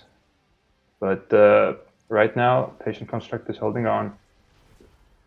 Yeah, holding on they are in spite of like the 50 quintillion bajillion Vice secondaries on the field, ultimately not proving to be problematic, but the strike war is lost by Rukuna, means the momentum swings back in favor of the Vice triad. Oh, but the own goal, almost the own goal, and ultimately culminating in their death, but Lucio almost caught on the missed position, but good recovery. I think the ult reset his strike, which allowed him to strike. I don't know. I didn't really see that play, but the play is ultimately won up the other end by a good shotgun in by Scythen, and once again we are on set point in favor of what is their name? Something construct. So we'll see if they can land the plane. Patient construct. Patient. Okay. Yeah, that was a great reversal from them. They managed to take the barriers quite quickly and convert. So huge props to them for that. And every time they can kill a Vice, the Mega Cat's comp just seems to fall apart because Vice famously not very good on defense. And right now they showed that to compensate for that, Vice is really good on offense. Yeah, I mean, it's just like this game is so free if they can execute on kills. It's been a kind of a difficult thing, and evidently, I mean, you've got Atlas, and you've got probably one of the best midfielders in Europe, so they're definitely privy to maneuvering around damage. So it's been hard. I think it's been harder to execute than the last match against the adjectives. But I think if they can continue to, when they do get their opportunities to find kills, if they manage to land those kills, man, they are straight cash money. I mean, like, it just puts you in such a difficult position on the 2v3, especially even if the Vice isn't that mobile. But Atlas surviving for the time being, using that secondary to great effect to get the ball out of dodge. Another ult is out on the map, and another double secondary. I wonder if they're coordinating those, or if it's just the two Vices generally just sharing a single brain cell and ulting or secondarying in the exact same place at the exact same time. Yeah, that would be interesting to know.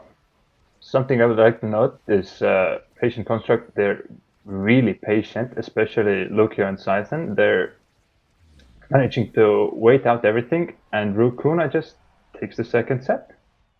He scored 2 or 3 goals this set too, and all of the goals in the first set, so showing that he belongs here.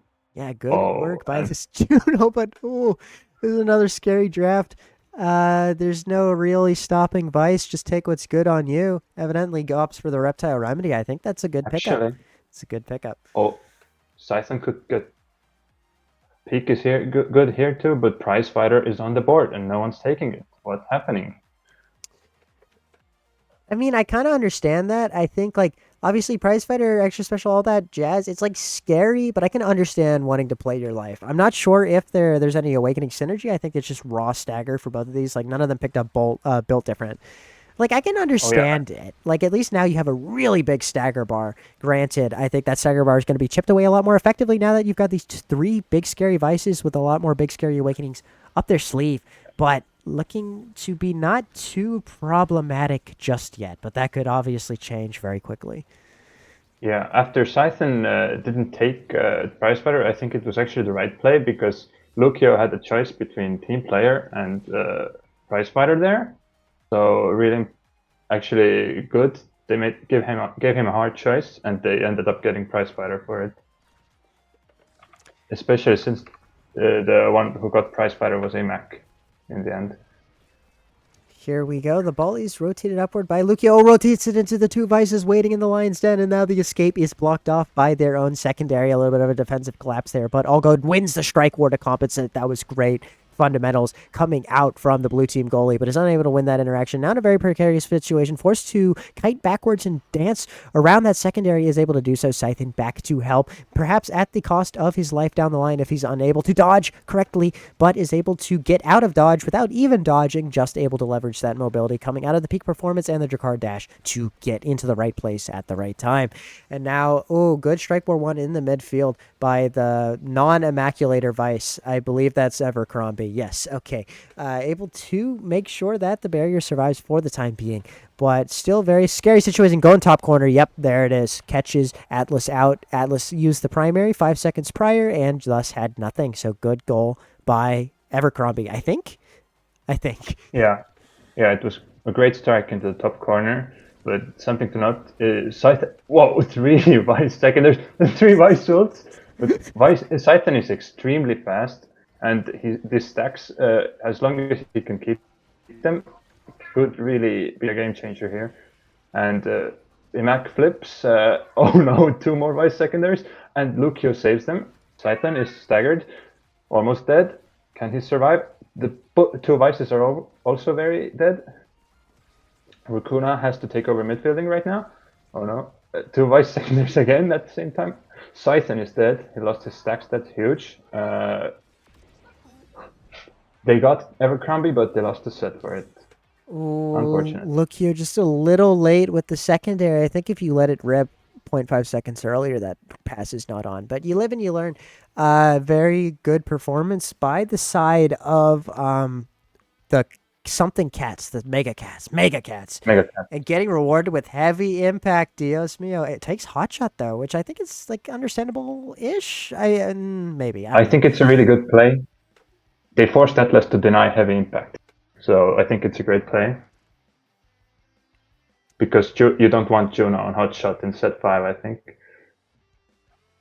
Yeah, good presence of mind by the side of they are the cats, by the Mega Cats. Rest of the draft, pretty bog standard, all things considered. The bulk up Vice is something to consider on this Salt swinging and missing just then. Interesting interaction there, but there we go. The Juno securing that first barrier, and Lucio getting stunned, but still in a position to bat that ball away out of dodge. This is scary. Scythen is probably dead.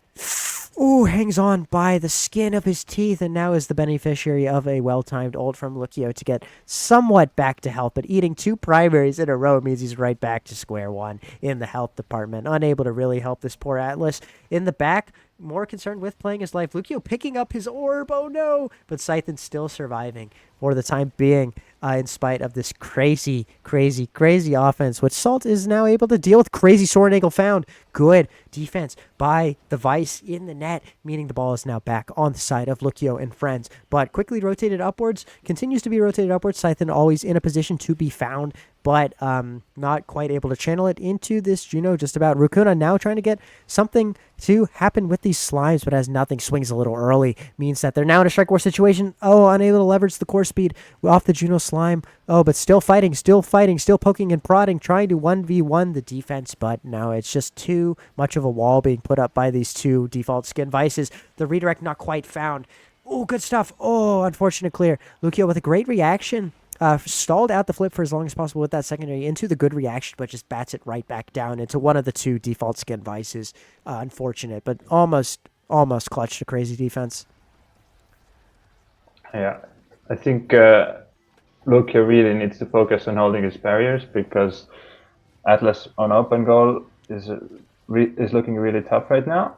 But at least they're able to take 2 barriers fast, and Rukuna scores. There's still hope for Patient Construct. Yeah, great work, Rukuna. Another good goal. And it's now deuces in set 5, 1 apiece. 3 more points potentially to be played. It's going right down to the wire. Scythen trying to make sure it doesn't quite do so, though. Really quick, decisive barrier take within the first 5 seconds of the play, meaning that Rukuna is in a good position to push this offense. Nothing comes of it, though. Trying to jump forces the issue early, but earlier is Salt with that strike to get it out of dodge. First barrier does fall. Lucio a little bit caught out on the missed position. Not too great, but great is this corner offense situation, which is converted by Scythen on the Strek. Nobody able to body block his shotgun, and taps it in for match point for the Mega Cat. So we'll see if they can convert one more time here. Yeah, great work from Scythen. The early barriers, as we can see, are just huge for the team. Right now, Vice has used up a lot of abilities, and they didn't get the kill. So Lucio and Scythen are holding the defense. Rukuna is waiting for a pass, and they take 1 barrier. Mega Cats take 1 barrier back. Oh no, Scythen and Lucio are potentially in danger of dying. Scythen is dead. He lost his stacks, that's huge. And Mega Cats score. We are on to set 5.5. The primary maybe was on cooldown and just came off cooldown a little too late for Lucio there. But yeah, now it is match point. It's anyone's game. Can the triple Vice meme stack beat the principled mechanics of this something construction team. I guess we'll see. The KOs, the damage is flying out. There goes Scythen. That thing is not going to last long enough, but still manages to DI in a way that he does not die. So that is all good. And now the barrier does fall. Can Raccoona make one more magic play happen? Yes, they can. They have punched their ticket. This was loser semi. They have punched their ticket to losers finals. Great effort from both teams. That was an absolute nail biter. But yeah, we do see the triple vice triad just unable to overcome the insurmountable offense of Scythen and Raccoona, and they will be heading on to losers finals. Yeah, I would just like to mention that actually it's quite uncanny that on random map choice we got Demon Dice twice in a row. So I'm kind of glad we got rid of the cringe comp here. So we get to see potentially something different in loser final and the grand final. There's actually a loser semi and loser final plus the grand final. Never mind, I'm gapped. You take over. Wait, I'm so confused. What is that? What is happening? This was loser semi. They just won, so they're going to loser final. So it against Hot Clock. Hot Clock versus Patient Construct. These are two teams we are now very familiar with. Yodasman has been putting in shifts to lift this Hot Clock team to where they are. And obviously Patient Construct three very teams with very strong fundamentals. Three players with very strong fundamentals. So I think this is, once again, depending on the map, this could be a very tight-fought battle. And could be another set 5.5 banger, we'll have to see. Yeah, I definitely saw some chemistry forming in Hot Clock's ranks against Evil Grass, even if the games ended up going quite convincingly to Evil Grass. So it'll be quite interesting to see which of these teams is going to be able to lock in.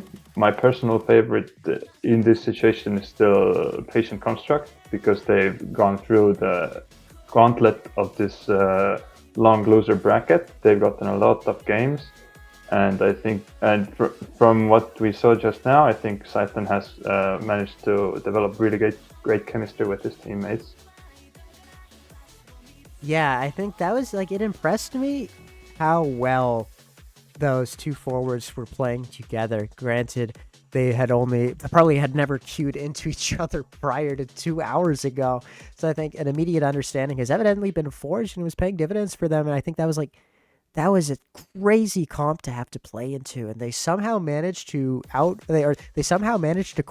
core control their way through 3 vices on DD with crazy killing awakening. So I mean, that is a testament to the chemistry they've built, and I think it should hopefully continue to pay dividends for them heading into who has shown a team that has shown themselves to be more core control-y. Obviously you have Yodasman, who's an ever-present kill threat with that Luna, with those nukes and whatnot, but if they are going to comfort pick again, we'll see this Kazan in this era, who are Kazan's kind of high damage input but more of a cheese killer off edge. So I think it's gonna be difficult for this what's the red team, for this Hot Clock team playing into these crazy core controllers for sure. Yeah, also something I would like to note, the last game, Patient Construct ended up having the same amount of KOs as Mega Cats, which was 5, so they really managed to avoid the damage in against triple vice on Demon Dice. This just shows that they deserve to be here in every sense of the word. Let's see, is this the lobby we're supposed to be in, or do I have to go find a new lobby? I think that's what has to happen here. Someone's got to get a new lobby. Oh, so I just left for fun. Okay, wonderful. Let's see. Same lobby. Okay, thank you, friends. Okay. I am about to re-enter the building. Let's see. Is everyone... Okay, so everyone's here. Oh, I should not be on that. I should not be as a member of the players. There we go. Back on into the gantry where I belong. I am too noob to be this deep into a tournament. So right back to where I belong. We do see both teams have assembled. We'll see if in typical EU salad fashion they just rip it immediately. That would be funny. could also be good, but we'll see. Or maybe there's a bit more time to slow down and think strategy here. But how much strategy can you think when you don't even know what map you're going to play on? I mean, in my first match, our opponents did take some time to think of the draft before the match, so they might have already. It's lasted a few hours, so teams might already have their some basic cases thought through, what they might do on a map or in a specific awakening situation. And right now it seems like Siphon has been really great under the Rakar. We'll see if he picks something else on a different map, but he's also played a lot of Rakar in USL, so maybe he's gonna pull that out again. For some reason, I feel it's unlikely either team is going for a meme comp, although that would be amazing to see in loser final 2, assuming the game is competitive still. Yeah, it would be funny. I'm obviously, this is the one opportunity, and I'm gonna say air quotes competitive play that we get to see these absolutely like horrible, evil comps. I was laughing my rear end off on that one game where there was a triple Dubu, and then there was a fourth Dubu on the other team. That was really fun. That was a hoot. And, you know, I'm always looking forward to more hijinks like that, but I think maybe might be the business end of the tournament. This might be where you lock in and make funny, maybe forego the funny picks in favor of optimality. But, you know, always partial towards the meme comps, but I guess we'll never know. We will know imminently. I don't know if it's audible, but my cat is also joining in on the loser final hype. So we shall see. Okay, good. And Yodsman's team, I think it's Hot Clock. We've seen Yodsman play the Luna a lot, and Raven on the Kazan, and even Rune. So if we're thinking of potential team comps, this is something we might see.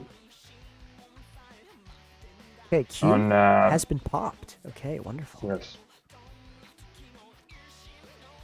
Let me switch the scene. We are going to Champ Select, or we will be imminently. Okay, it looks like all my ducks are in a row. It appears that blue team is indeed Patient Construct, and red team is indeed Hot Clock, I believe. Oh, wait, it is not Loser Semi, Striggle Supreme. Lord Almighty. I'll fix that imminently, but, okay, we have Goo.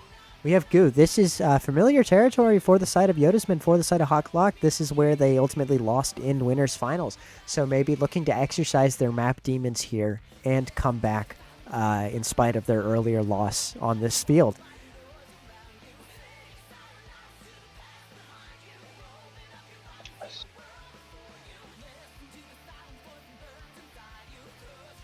Right now we're here looking at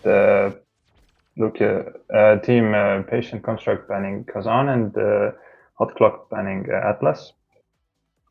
We shall see. Lucio seems to be locking in the Asher. No meme comps so far. Juno on Hot Clock's side. Siphon looking for Vice, it seems, which is interesting. Oh, last second switch to Kai and double Juno on Hot Clock. This is awesome. I like this. Yeah. Okay. This Lacuna is locking in the Kai and triple Juno. This is the same. Actually, this is the same composition that Hot Clock lost to in winners finals. It's just the Asher's now in between the sticks. But it is interesting. That's something worth noting. That this is like I guess it really is poetic now that they're facing the exact same comp that they lost to on the exact same map. You know, I guess history tends to rhyme like that. In any case, I'll update that loser's semis graphic later as we get into the swing of things. Rukana with a good initial securing of the first barrier. Lucio taking their time to find the right clear. Does not find the right one, though, evidently. Now funnels the ball onto short side of the portal. Yods equal to it. Able to funnel it into his army of Blobo slingers. Slime slingers, some might say. But the interaction is still won by Lucio, who funnels it into Rukana, who gets the first barrier and puts Yodisman into a tricky situation. The gig is coming out left and right, but so are the slimes. The slimes coming up trumps in that particular interaction. Here we go, 10 more slimes on the board. But Lucio able to position, and Yodes loses the strike ward to Rukana, meaning the first point goes the way of this one team whose name I keep forgetting. Patient Construct. Rukuna is known for playing the Gakai mostly, so I think this will be really nice for him, especially having gotten to play with Scythen and probably getting some nice advice from him. And so far it seems to be working. The triple Juno comp is certainly interesting. And Patient Construct takes both barriers in quite convincing fashion, but there's blobs all over the field, and Rukuna scores again. Great use of the barrage. He's done that already multiple times this game. Yeah, good work once again from the side of Patient Construct. I don't believe they've even had their net opened at this point. So, coming off to a strong start, we'll see if they can carry this through and land the plane in this first set. Go ahead, secure the first barrier by Raven. Revex go well-timed slime to get it around Lucio's strike. And now we'll see if they can continue this offense that they've begun to generate. Yode's also threatening with flip, but I mean, it's like you kind of have to be opportunistic to get a kill onto this Kai. Oh, but this might be it. Oh, but it's a little wayward. The flip is blown and the barriers fall. This is a precarious situation now. The second flip has hit the tower. Both flips are gone. This is not what you want to see. But Raven Revex still up the other end of the field trying to make things happen. But still, the double defense of Scythen and Lucio is kind of unwinnable with just strikes unless you're really damn good at striking. So back to a bit of a lull. Yeah, we saw some indications of a potential win con for Hot Clock, as the Juno blobs were at one point the big damage threat to the two Kais that are famously low stagger characters. So as the game progresses, we might see this line of play develop. And there's a lot of slimes on the board. Rukuna takes one barrier, Scythen strike warring. Both Kais have flip. Junos are jumping around the field.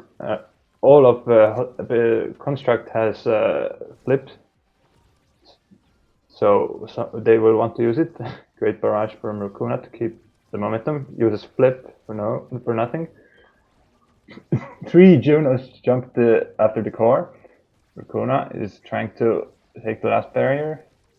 Scythen with the core flips, and insane save by Yodesman, but loses the barrier anyway. Rukuna loses the strike war. Scythen scrapes it into open space. And great defense from Lucio and Scythen. They're very patient. Rukuna has a shot. He waited and he scored. That was really good presence of mind by Rukuna, doing the right thing with the strike war advantage in that situation. Just waiting for the opening, waiting for Yodes to blink, which he ultimately did. And we now see one of the Kais winning. I don't know which Kai this is, but one of the Kai is gonna get something good. We have bugged awakenings here. Oh, Spark of Resilience, unstoppable. Wait, how did that happen? This is going to be interesting. Wait, and we see Juno picking up the Spark of Resil. This is awesome. No, this is not my fault, Swipsy. This is the game. This is not. I don't have like a demo build. This is just a bug. This has been happening for the last few days quite often. So I think this is perfect for you, Saad.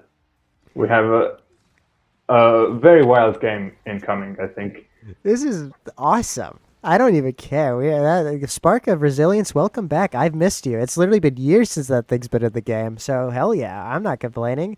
In any case, the Juno's surging forward, throwing hitbox after hitbox after hitbox after hitbox after hitbox, and it works out for them.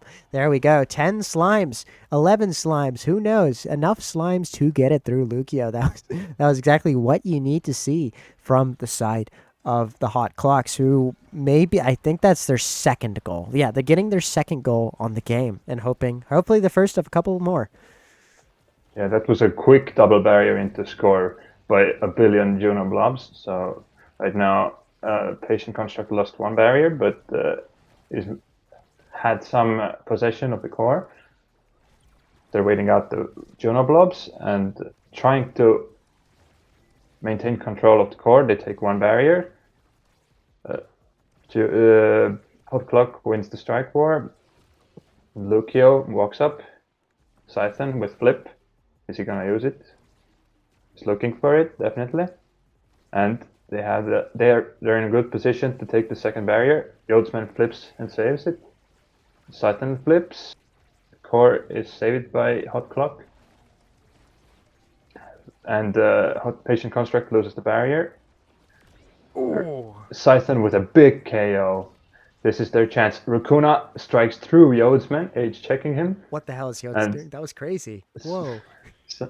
Scythen Lucio with a double defense, and they just score. That was a valiant attempt. That was a good stall by Yodes, but unfortunately could not convert the offense. And the difference is once again split between the two remaining Junos.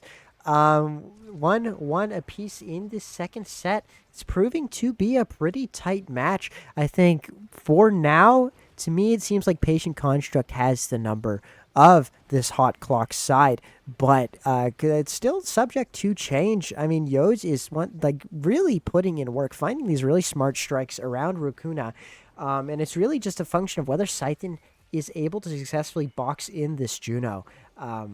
By the looks of it, somehow Raven Rebek's not getting murked there. What you want to see? Oh, but that's not what you want to see. Scythen.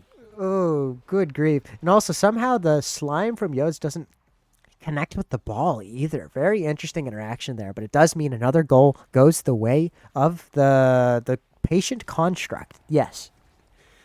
That pass with Giga from Scythen was beautiful.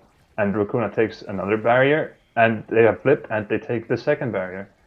Patient Construct is really in their groove right now. Scythen moving at Mach 5. Rukuna, and just age checks Yodsman again.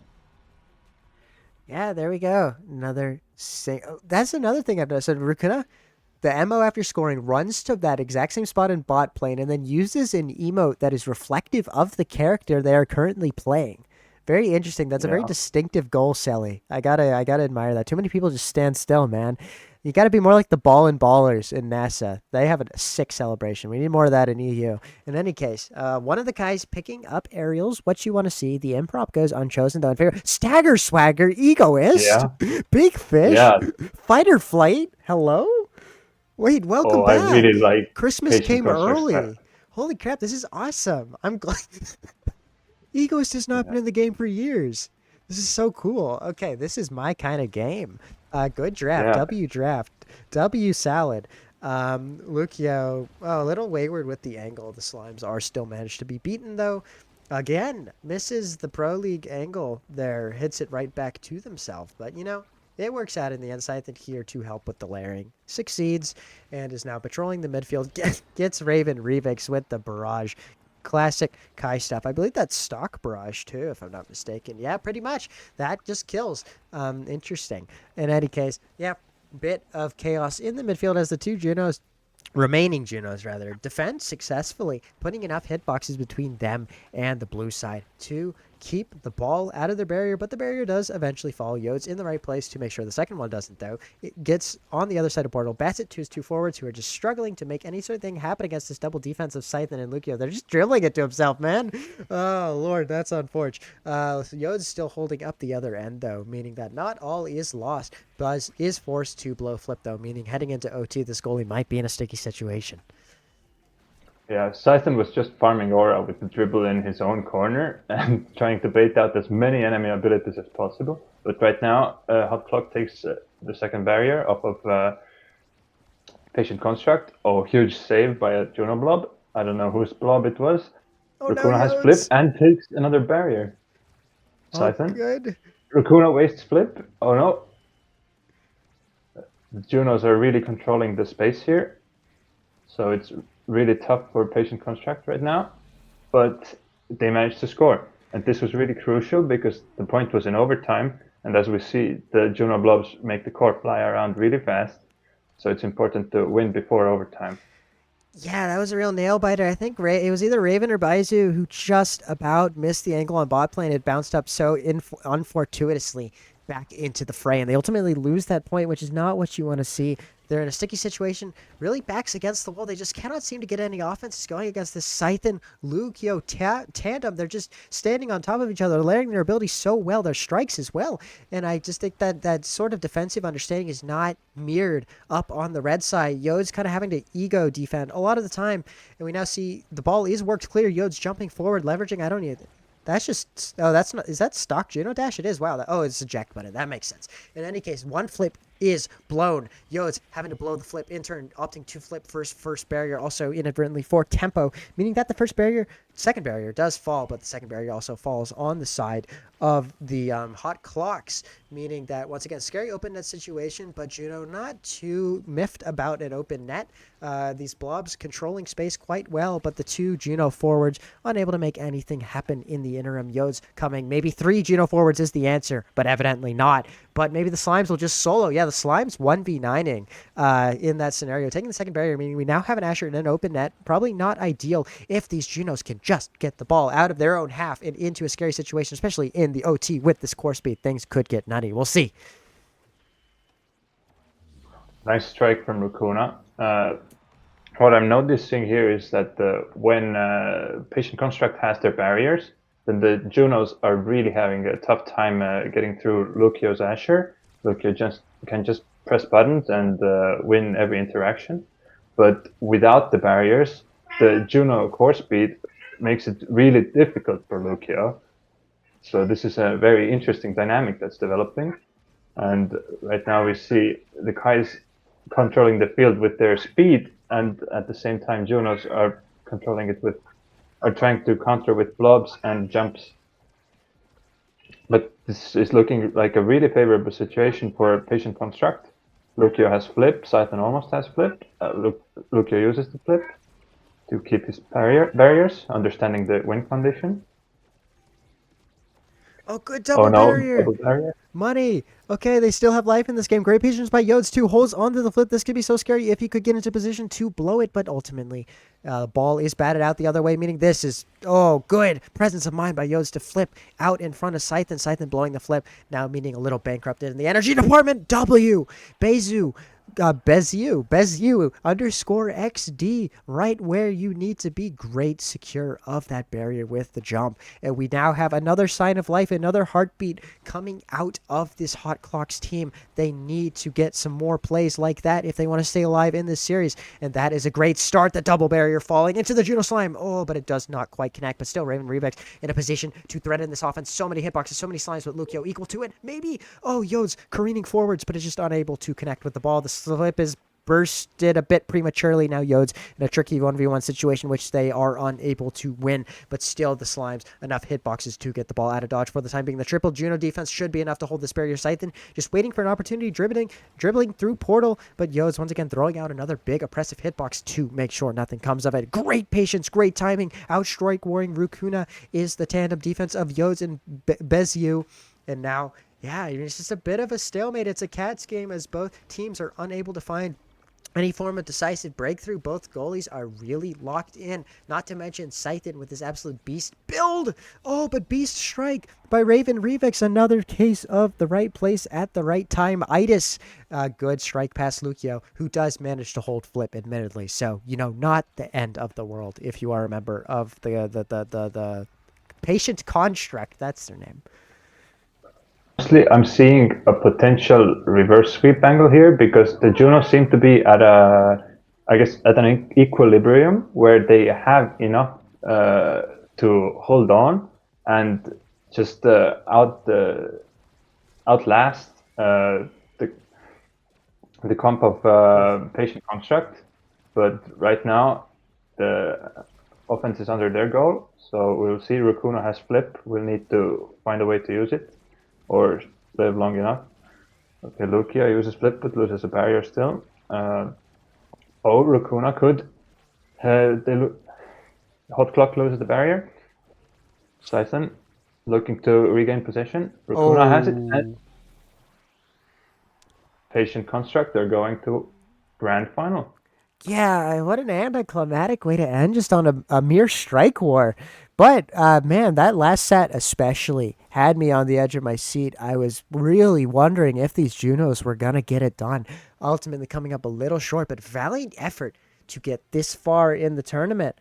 Money moves. It would have been funny if it was 3 Kais versus 3 Junos, but unfortunately, not the case. Lucio locking the lockdown and locking it down, holding alongside their 2 very offensively capable Kais, meaning that they just had the number of this this Hot Clocks team here in this losers finals, and now they book a date, I believe a BO3 or I guess a BO6 technically if they can get the bracket reset, onto this evil grass team who is waiting for them in grand finals, which we'll get to imminently. I believe we'll probably throw to a break briefly beforehand, but do not go anywhere because that will be soon. Any final remarks before I throw it to break?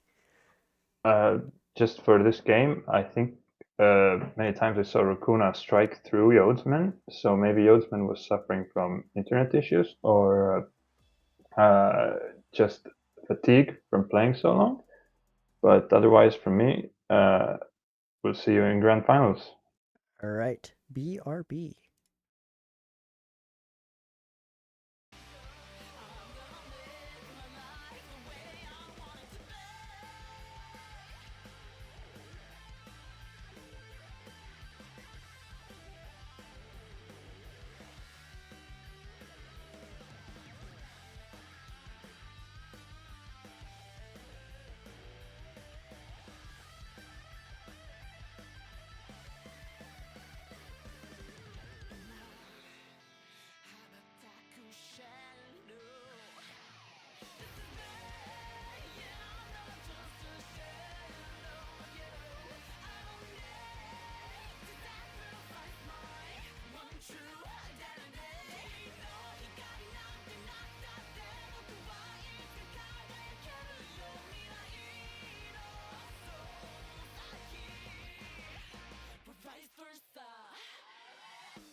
Okay, welcome everyone. Welcome back.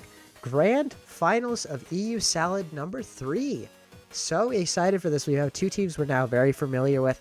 We have Evil Grass, who kind of just stomped their way to Grands. They had a couple sticky situations throughout their journey, but all in all, I mean, going unbeaten throughout bracket against some pretty formidable opposition sets you up well for success. They also have a freebie game 1 by virtue of attacking this best of 3 from the winner's side, meaning they only need to win 1 game versus the side of Patient Construct, who's got to win 2 in a row in order to perform like a mini bracket reset or thereabouts. So gonna be I think it's gonna be a good one. I think it's going to be obviously tough hill to climb if you're a member of Patient Construct. Evidently, it's very hard to win 2 on the bounce against an unbeaten team. No one's been able to do that thus far, but we'll see if Lightning will strike and they'll be able to swing the momentum in their favor. We should be getting into things very soon. Don't know where we are in the process. Like, I think the teams are ready. As long as we're ready, we can go. Okay. Also, this is a grudge match for Patient Construct because they lost to Evil Grass in round 1 of this tournament, and they've now climbed through the entire loser bracket to take their revenge, which is interesting. So if we're ready, I think we can tell the teams to start the match. Yeah, they can go whenever they want. I am ready. Okay, and it's Evil Grass red team, Patient Construct blue team. Okay, I have my ducks in a row. That's good to know. Yeah, they can rip the queue whenever they want. There we go. Okay, speak of the devil and the devil doth appear. Okay, we are getting into things. We'll switch over to character select imminently. There we go. Bada bing, bada boom. Here we go. Will be really interesting to see what this first map shakes up being. I think the side of Patient Construct has proven that they're very, very good at core control. So I think they might be money on an open map in particular.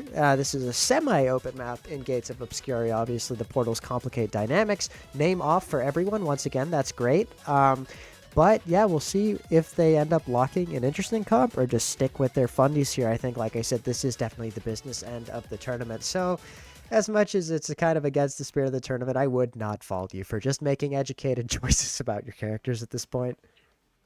Yep, Patient Construct just played on Gates, so we'll see how they go again. How Evil Grass manages that, since they've been having to wait for the loser bracket to end for a while. Atlas ban, as you saw, which is interesting. Rukuna locking in the Kai, and Evil Grass locking in Rasmus. So it seems like we're going for a regular team comp on both sides. It's worth noting that I think like Lucio had his primary and his secondary, if I'm not mistaken, banned out. I've never seen Lucio on the Drakkar list. For all I know, Drakkar Beast. But yeah, they banned the Atlas got banned, and then they banned the Asher. So this is the third option. Double Kai on both teams. Oh my god. This is interesting. Kai sweep. I don't know who's who. I know Jammy is the Greek god Kai. I know that much. Lucio is the Drakkar. I can tell you that much. So every Kai has a different skin. Okay, Skull Reaction and Rukuna have the same skin, but Scythen and Jammy have different Kai skins. Here we go. The Kai's making things happen in the top. So many Kais. Okay, Lucio running backwards, unable to beat out the Rasmus primary though. But the portal interaction is won by Jammy, shoves it right back to where it came from. I think the Kai that's level 2 right now on blue team is Scythen, right? Yes. Okay, and then Rukona is level 1 Kai. Okay, and then everyone else I'll figure out in due time. In any case, okay, Scythen rotating it through to Rukuna, but ultimately takes the ball himself into top lane, but cannot force the issue up against this Rasmus. Rukuna explodes into a million pieces. Still not even level 2. Maybe a harbinger of things to come. I think we do have a Kai who's pretty locked in on this red team. Oh, and Lucio unable, in spite of the onslaught of projectiles they were dishing onto this double D offense of Kai and Rasmus, just unable to really make anything happen. Good sword angle to buy some time, but the redirect is unfortunately right into the path of, is that ADO lover? Yeah, Okay, Adolover. good. I'm figuring it out. I'm learning. Yeah, a bit of an unfortunate start for patient construct, but we'll see how they can turn it around. Rukuna taking some kickoff advantage. Titan has flip, so this could turn out huge. Although Jamie also has flip to defend. Whoa, huge defense from Jamie, managing to make very close saves. Lucio has flip. Great angle from Ado, and Evil Grass takes both barriers.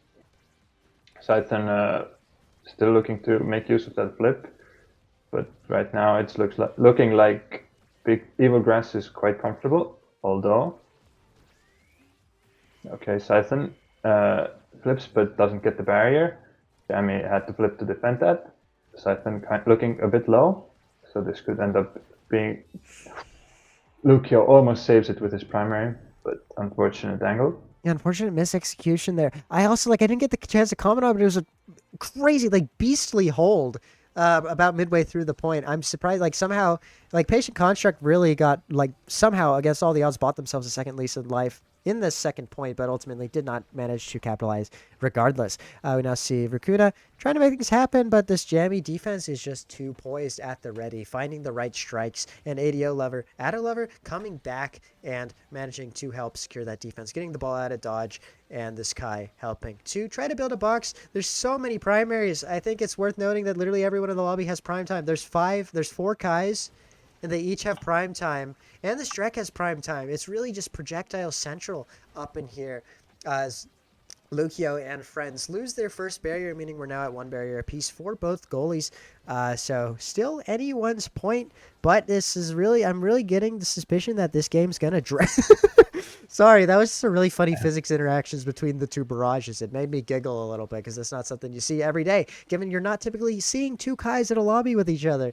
But yeah, it was a little bit of it was Unstoppable Force versus Immovable Object, and I guess Unstoppable Force 1 pushing that through to get the second barrier. Another clash of the barrages. The Giga a little wayward, meaning that the ball wriggles clear. Good situation, good thinking with portals is Scythen, who taps it into the path of the barrage from Rukuna, who graciously taps that in for a first goal on the set in favor of Patient Construct. Yeah, great portal play from Scythen and good awareness from Racuna to finish it off. And these guys have prime time, so their barrages are always up to confirm. Also, something to note for the draft, Dash Awakenings are going to be extremely high value because every Kai wants them, and Drakkar and Rosmus wouldn't mind them either. Great kill from Patient Construct. Ado uses flip to get out of the defense, but now Scythen has flip. But Evil Grass Jamie had flip and managed to hold both barriers without using it. Racuna dies, and Lucio has to use flip, but maintains his barrier. Scythen trying to stall, uses flip, does not get the barrier for it though. Yeah, that's unfortunate. Triple But defense. yeah, go. Sorry, I keep interrupting you. I'm so rude. No, Sorry, bro. all good. All good. But anyways, okay. Picking up where Verucas left off, we are in a bit of a triple defensive predicament, but it is worked clear by Scythen, who I think is once again just putting in so much work. Lucio not getting called out by that Rasmus, finding a couple really smart clears, repositioning to a T, especially given that I think he has no mobility inherent to his character. Yeah, opted for the strike shot, so not a very fast Drek, able to nonetheless position adequately. Now, good layering between Lucio and Scythen here in this corner, but it just looks like they're in a bit of a checkmate. It's hard to get this ball up to Racuna at times, which is understandable on a map like Goo. Good strike war. 1 out by Scythen against ADO Lover, meaning that. Oh, unfortunate. That was a W pass, but Lucio just a little slow with the reaction, means that the barrier does fall. A bit of an unforced error. That was probably the correct move given the situation, though. And now Racuna unable to surge forward. Very scary corner situation with Rasmus flip, but it is blown prematurely, meaning that once again, the side of Patient Contract has a second lease of life on this point, and Racuna capitalizes it. Takes that in stride, takes both barriers, but a good Giga breakup by Red Team Kai means that no offense can be pushed at this time being, and no flips. No flips come out and both strikes whiff. What a tragedy.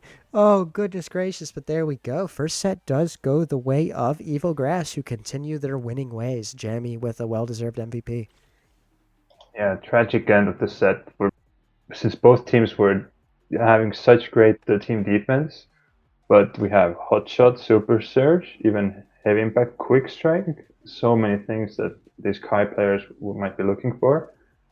Drek takes hot shot. And I think it's Scythen gets super surge.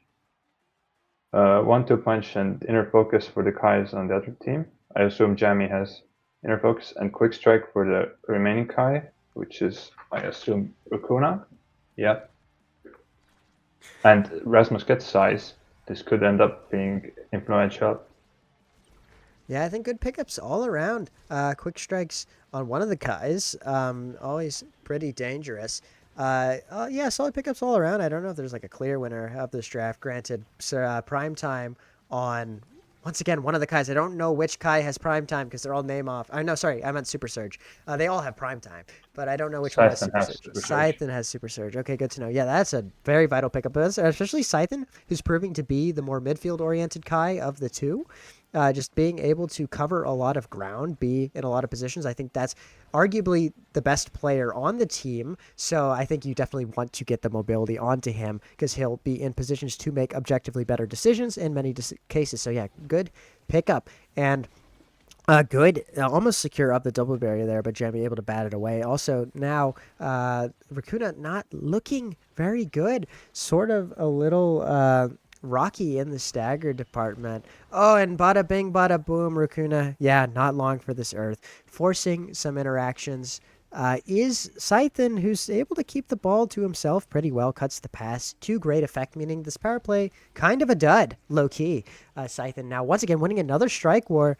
Beastly strike wars, no abilities, no problem. Thinking in portals, but the thinking is a little wayward, giving it right back to Rasmus, who's unable to capitalize. The flip is blown prematurely. Rukuna's just not ready for that angle. Good patience coming out of Lucio, though, to make sure they do not get caught out by the strike of doom and despair from outside of the arc. Speaking of strike of doom and despair from outside of the arc, there we go. Rukuna, another locked in angle. Great stuff from this brawler Kai to get a point on the board for this patient construct team. Yeah, Scythen is feeling really comfortable, I think. He's passing to himself, he's passing to his goalie, everyone, and that play to end the previous point was great from Rukuna to stop the core and then find the angle. But now Hot Clock, no, not Hot Clock, Evil Grass takes the first barrier, but right now it's looking like a bit of a stalemate. Skull Reaction has Flip, uses it, and takes the barrier.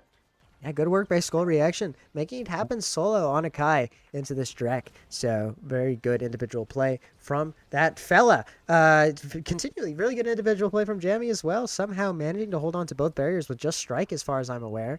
Lucio trying to force the issue early, just spamming, kit dumping onto this poor Rasmus, able to buy enough time for Scythen to come back and establish this double defense in another situation where a strike would have done, but super high pressure. Don't blame this Drek one bit, but it does mean that Skull Reaction is able to split the difference between the two defenders of Patient Construct. And once again, one apiece in the second set in what has proven to be an absolute slog of a game one in this grand finals, or I guess technically game two, but you know the vibe. Now Rukuna surging forward, but is just unable to win a strike war, unfortunately. But Scythen, wow, great positioning to make sure that ball does not wriggle through portal. I think they're doing a good job of somehow perpetuating this offense on the short side, which is not usually how it happens on Goo, but great coordination and layering coming out of the side of Patient Construct to make it happen nonetheless. And now, man, it's just continually being tapped through portals after portals after portals, a bunch of portals. The Goo Classic.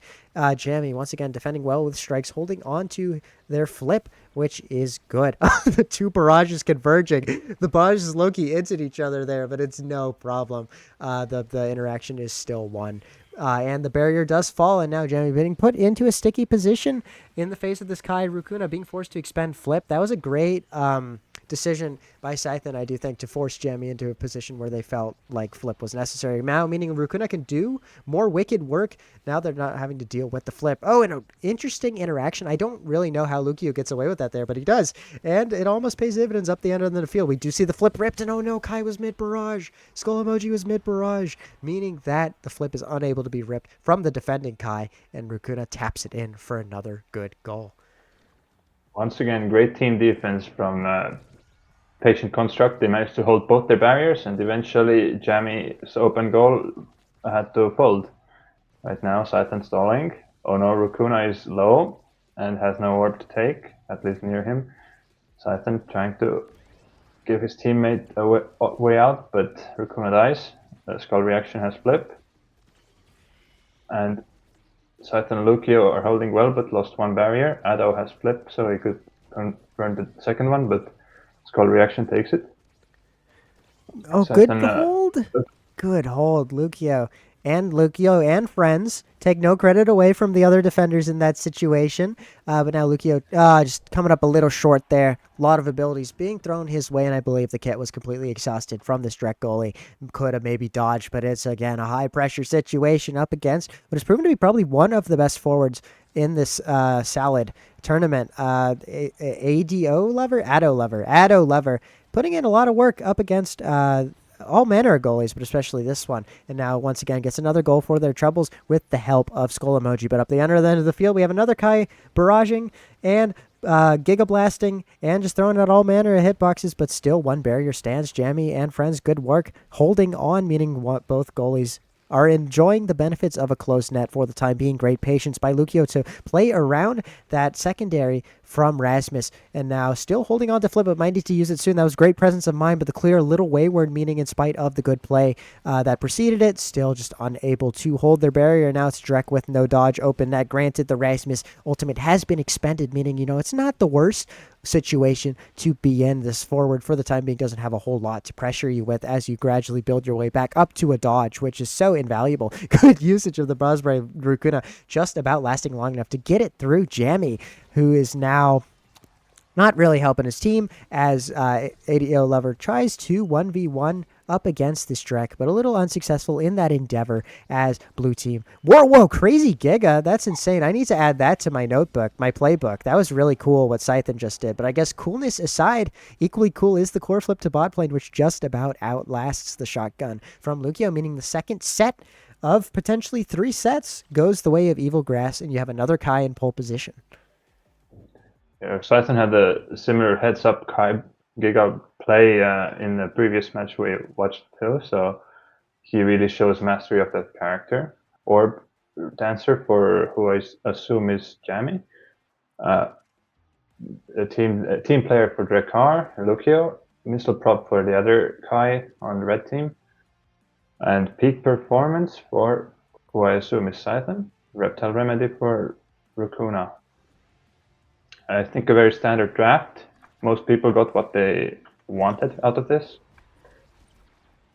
Yeah, interesting. Once again, I'm just I'm not good enough to comment about the merits of the decision. It is interesting to point out that we have Erasmus opting for twin drive over more size, rampage size nonetheless, on a double barrier map. But like I said, this person is in grand finals and I'm in the gantry, so what do I know? But still interesting to point out.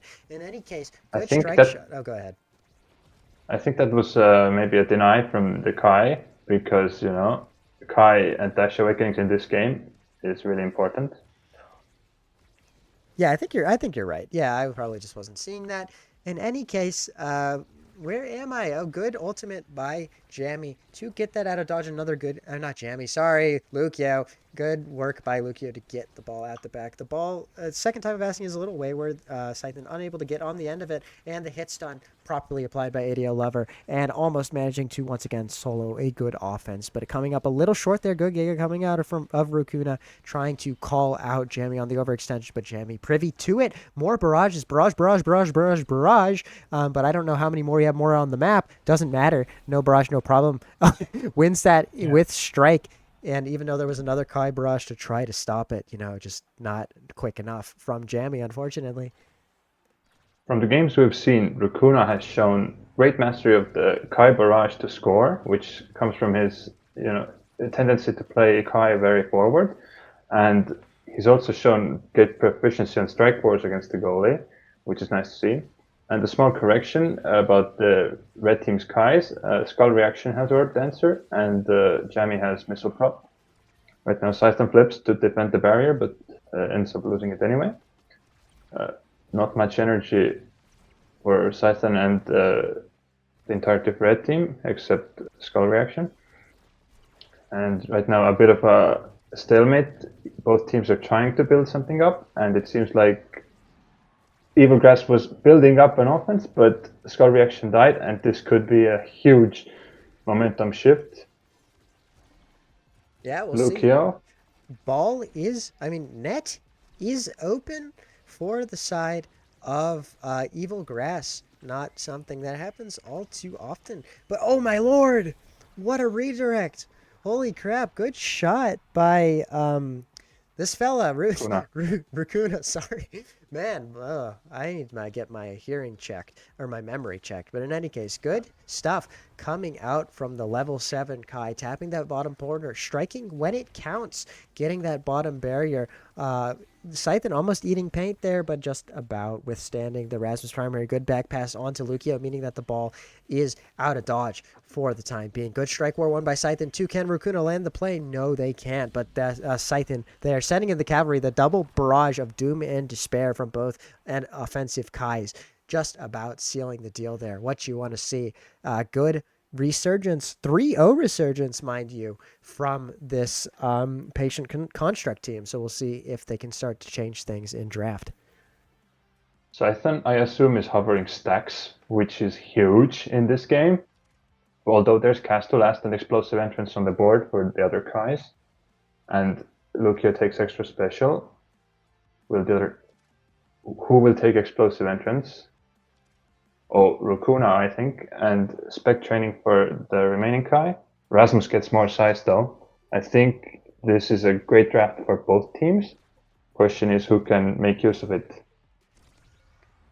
Yeah, I think once again, I think strong pickups from both teams. I think it was just a matter of trading bisses with each other. But Lucio, in spite of the lack of presence of Scythen, winning the interaction when it matters, and now Scythen positioning to cut past, meaning the offense is stifled in the interim. Good find on the ulti by Lucio to secure that first barrier. Is unable to bat that back through the portal with the shotgun. Still has just enough abilities up his sleeve to win the defense. Good strike shot there to force the issue. Primary a little premature from Addo Lover, meaning that things work out. That was a good attempt at playing through Scythen there, but ultimately Skull Reaction is in a position to win the follow-up strike. And now Rukuna trying to once again hit it with the signature strike to corner, but the goal scorer is ultimately actually Scythen age-checking Jammy with a good Giga right through their legs to get another point. I mean, this is a good scoring streak. This is 4 scores on the bounce with no response from the side of Evil Grass. So I think we could probably be seeing the beginnings of a resurgence for Patient Construct, unless I am about to curse them by saying that. I guess we'll see. I think that point wasn't an age check though. Jamie cleared it into Scythen and into that place, and Scythen had just had a very great anticipation with the Giga. But now Patient Construct lost the barrier, and but they have 2 flips, and Racuna is building up his own. So we will see. Oh, Racuna takes a barrier. Jamie uses flip to not lose the second one. So right now, Patient Construct is in a great position to take another 2-0 lead against Evil Grass. Scythen uses flip and great angle on the barrier. Lucio, defending, does not manage to get it, but clears it out after losing the barrier. Skull Reaction, huge save from Lucio. Scythen dies, and it's just not enough. Evil Grass showing that they want to win. Good effort, though. That was a really valiant hole, and it's just, yeah, Scythen, no dodge. Or it maybe was capable of dodging and just chose not to. I'm not sure. I wasn't looking that close. But in any case, back into the swing of things, another 1-1 tie. What's new? Rukuna trying to make things happen solo. Kai v Kai violence, but ultimately the Greek god Kai coming up trumps in that particular interaction.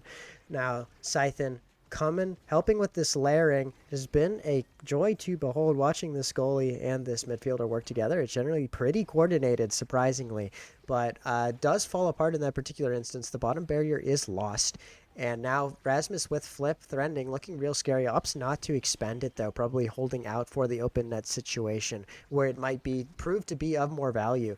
Good presence of mind by Lucio to stand in the right place relative to that portal to get it out before the offense can begin to develop, but it now has decidedly developed in corner. The reaction is not quite there from Lucio, meaning that the flip is capitalized on brilliantly by Addo Lover. Another flip capitalized on brilliantly coming out the other end, though. Good flip by Rukuna, and a good confirm by Scythen to take the second barrier. And now we'll see if they can keep the core on this power play to rotate it between themselves and just find the right angle. The right angle is found. Another genuinely great strike. That was their margins for that strike to go through those two forwards was incredibly slim. So great find by Rukuna. Again, great presence of mind. Very impressive from this forward. Yeah, and that entire comeback was spurred by Scythen finding a KO at the right time, and they managed to take both barriers in that time and also find a score. Right now, Rukuna takes the barrier. Scythen has flip. We have great defense from Jammy. Uses flip to defend barrier. Lucio loses on barrier, unfortunately, very close to saving it. Scythen and Rukuna building up corner offense, but Scythen uses flip. Great barrage from Rukuna. Scythen looking to pass it. Right now, Evil Grass is in real trouble, and Scythen dies. This could be huge for Evil Grass, but Lucio manages to stall. Rukuna helping out. Really going for that orb. Great defense from Lucio, and they hold out till Scythen respawns. Adolover is low, so they could be looking for a kill there, although he has healed up now. Skull reaction has flipped. Scythen is low again. Rukuna had a chance, but Jammy saved it. And right now it's looking like both teams have stabilized a bit. Scythen is dead again. Huge save from Lucio. And I think team player is live. Yep, Lucio's team player is live, so there is hope even though they're 2v3. And Scythen, great Giga into a pass to Rukuna. And they win set 4. It only takes a trickle to start the flood.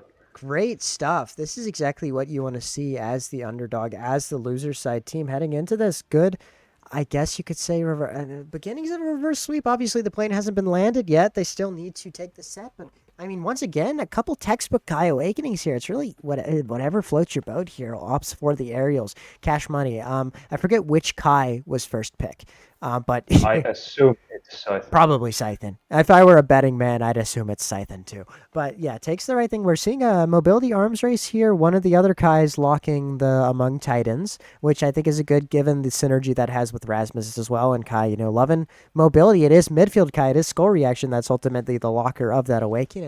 We do see Deadeye. Rukuna go ahead. Accelerator, which is an interesting pick.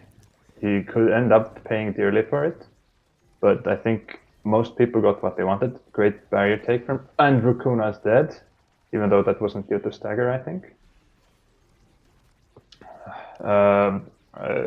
Patient Construct loses a barrier. Scythen looking to hold. Right now it seems like they managed to hold till Rukuna spawned back. Lucio alone against Ado. Almost held it, but now they have no barriers. They have to be patient.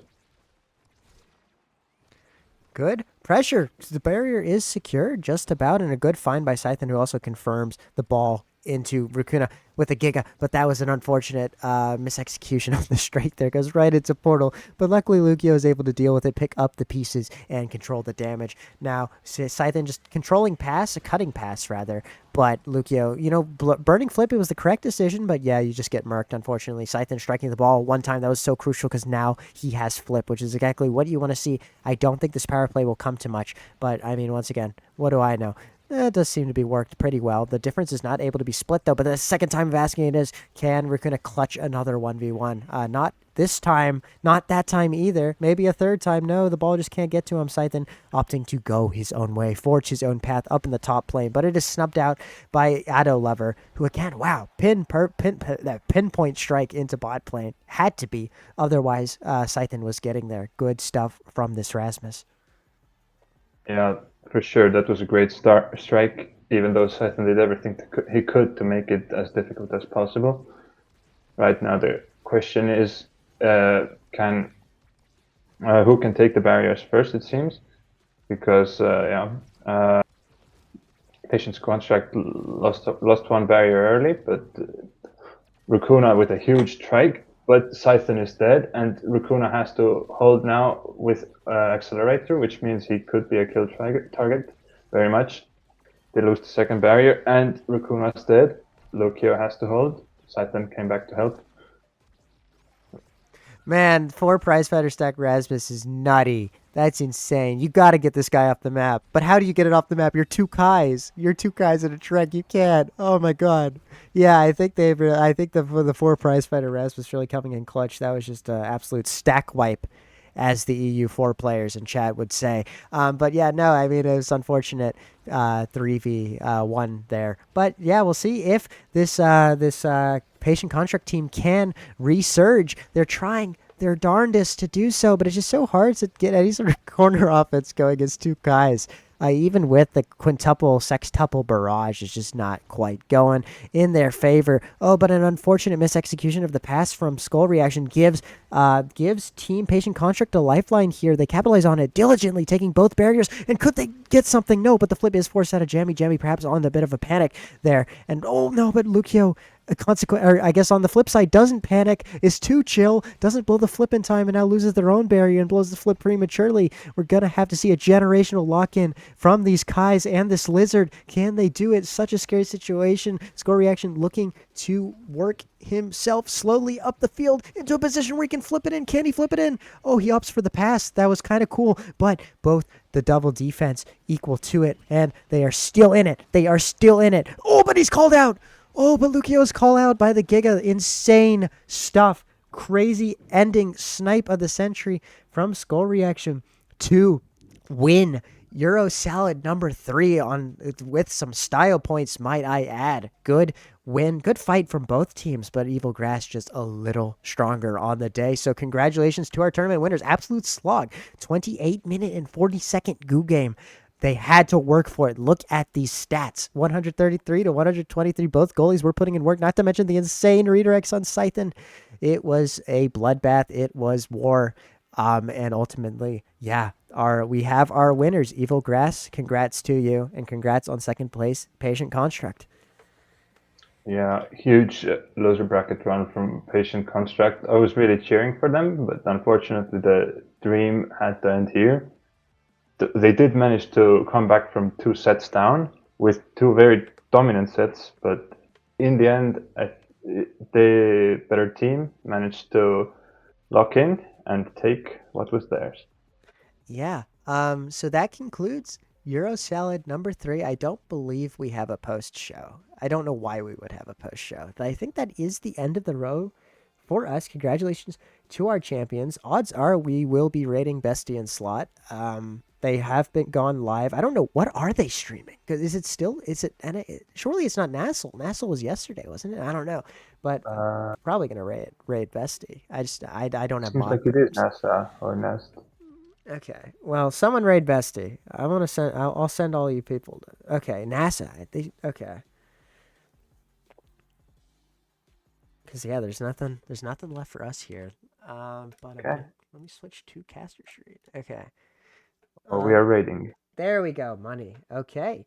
So, yeah, now that is in order, thank you all for tuning in. Sorry, stream was a little scuffed today. I had to be emergency streamer, and I've never done it before. So, there's some technical hiccups here or there, but we got through in the end. Congratulations to our champions, and I hope y'all have a good night. Any final words?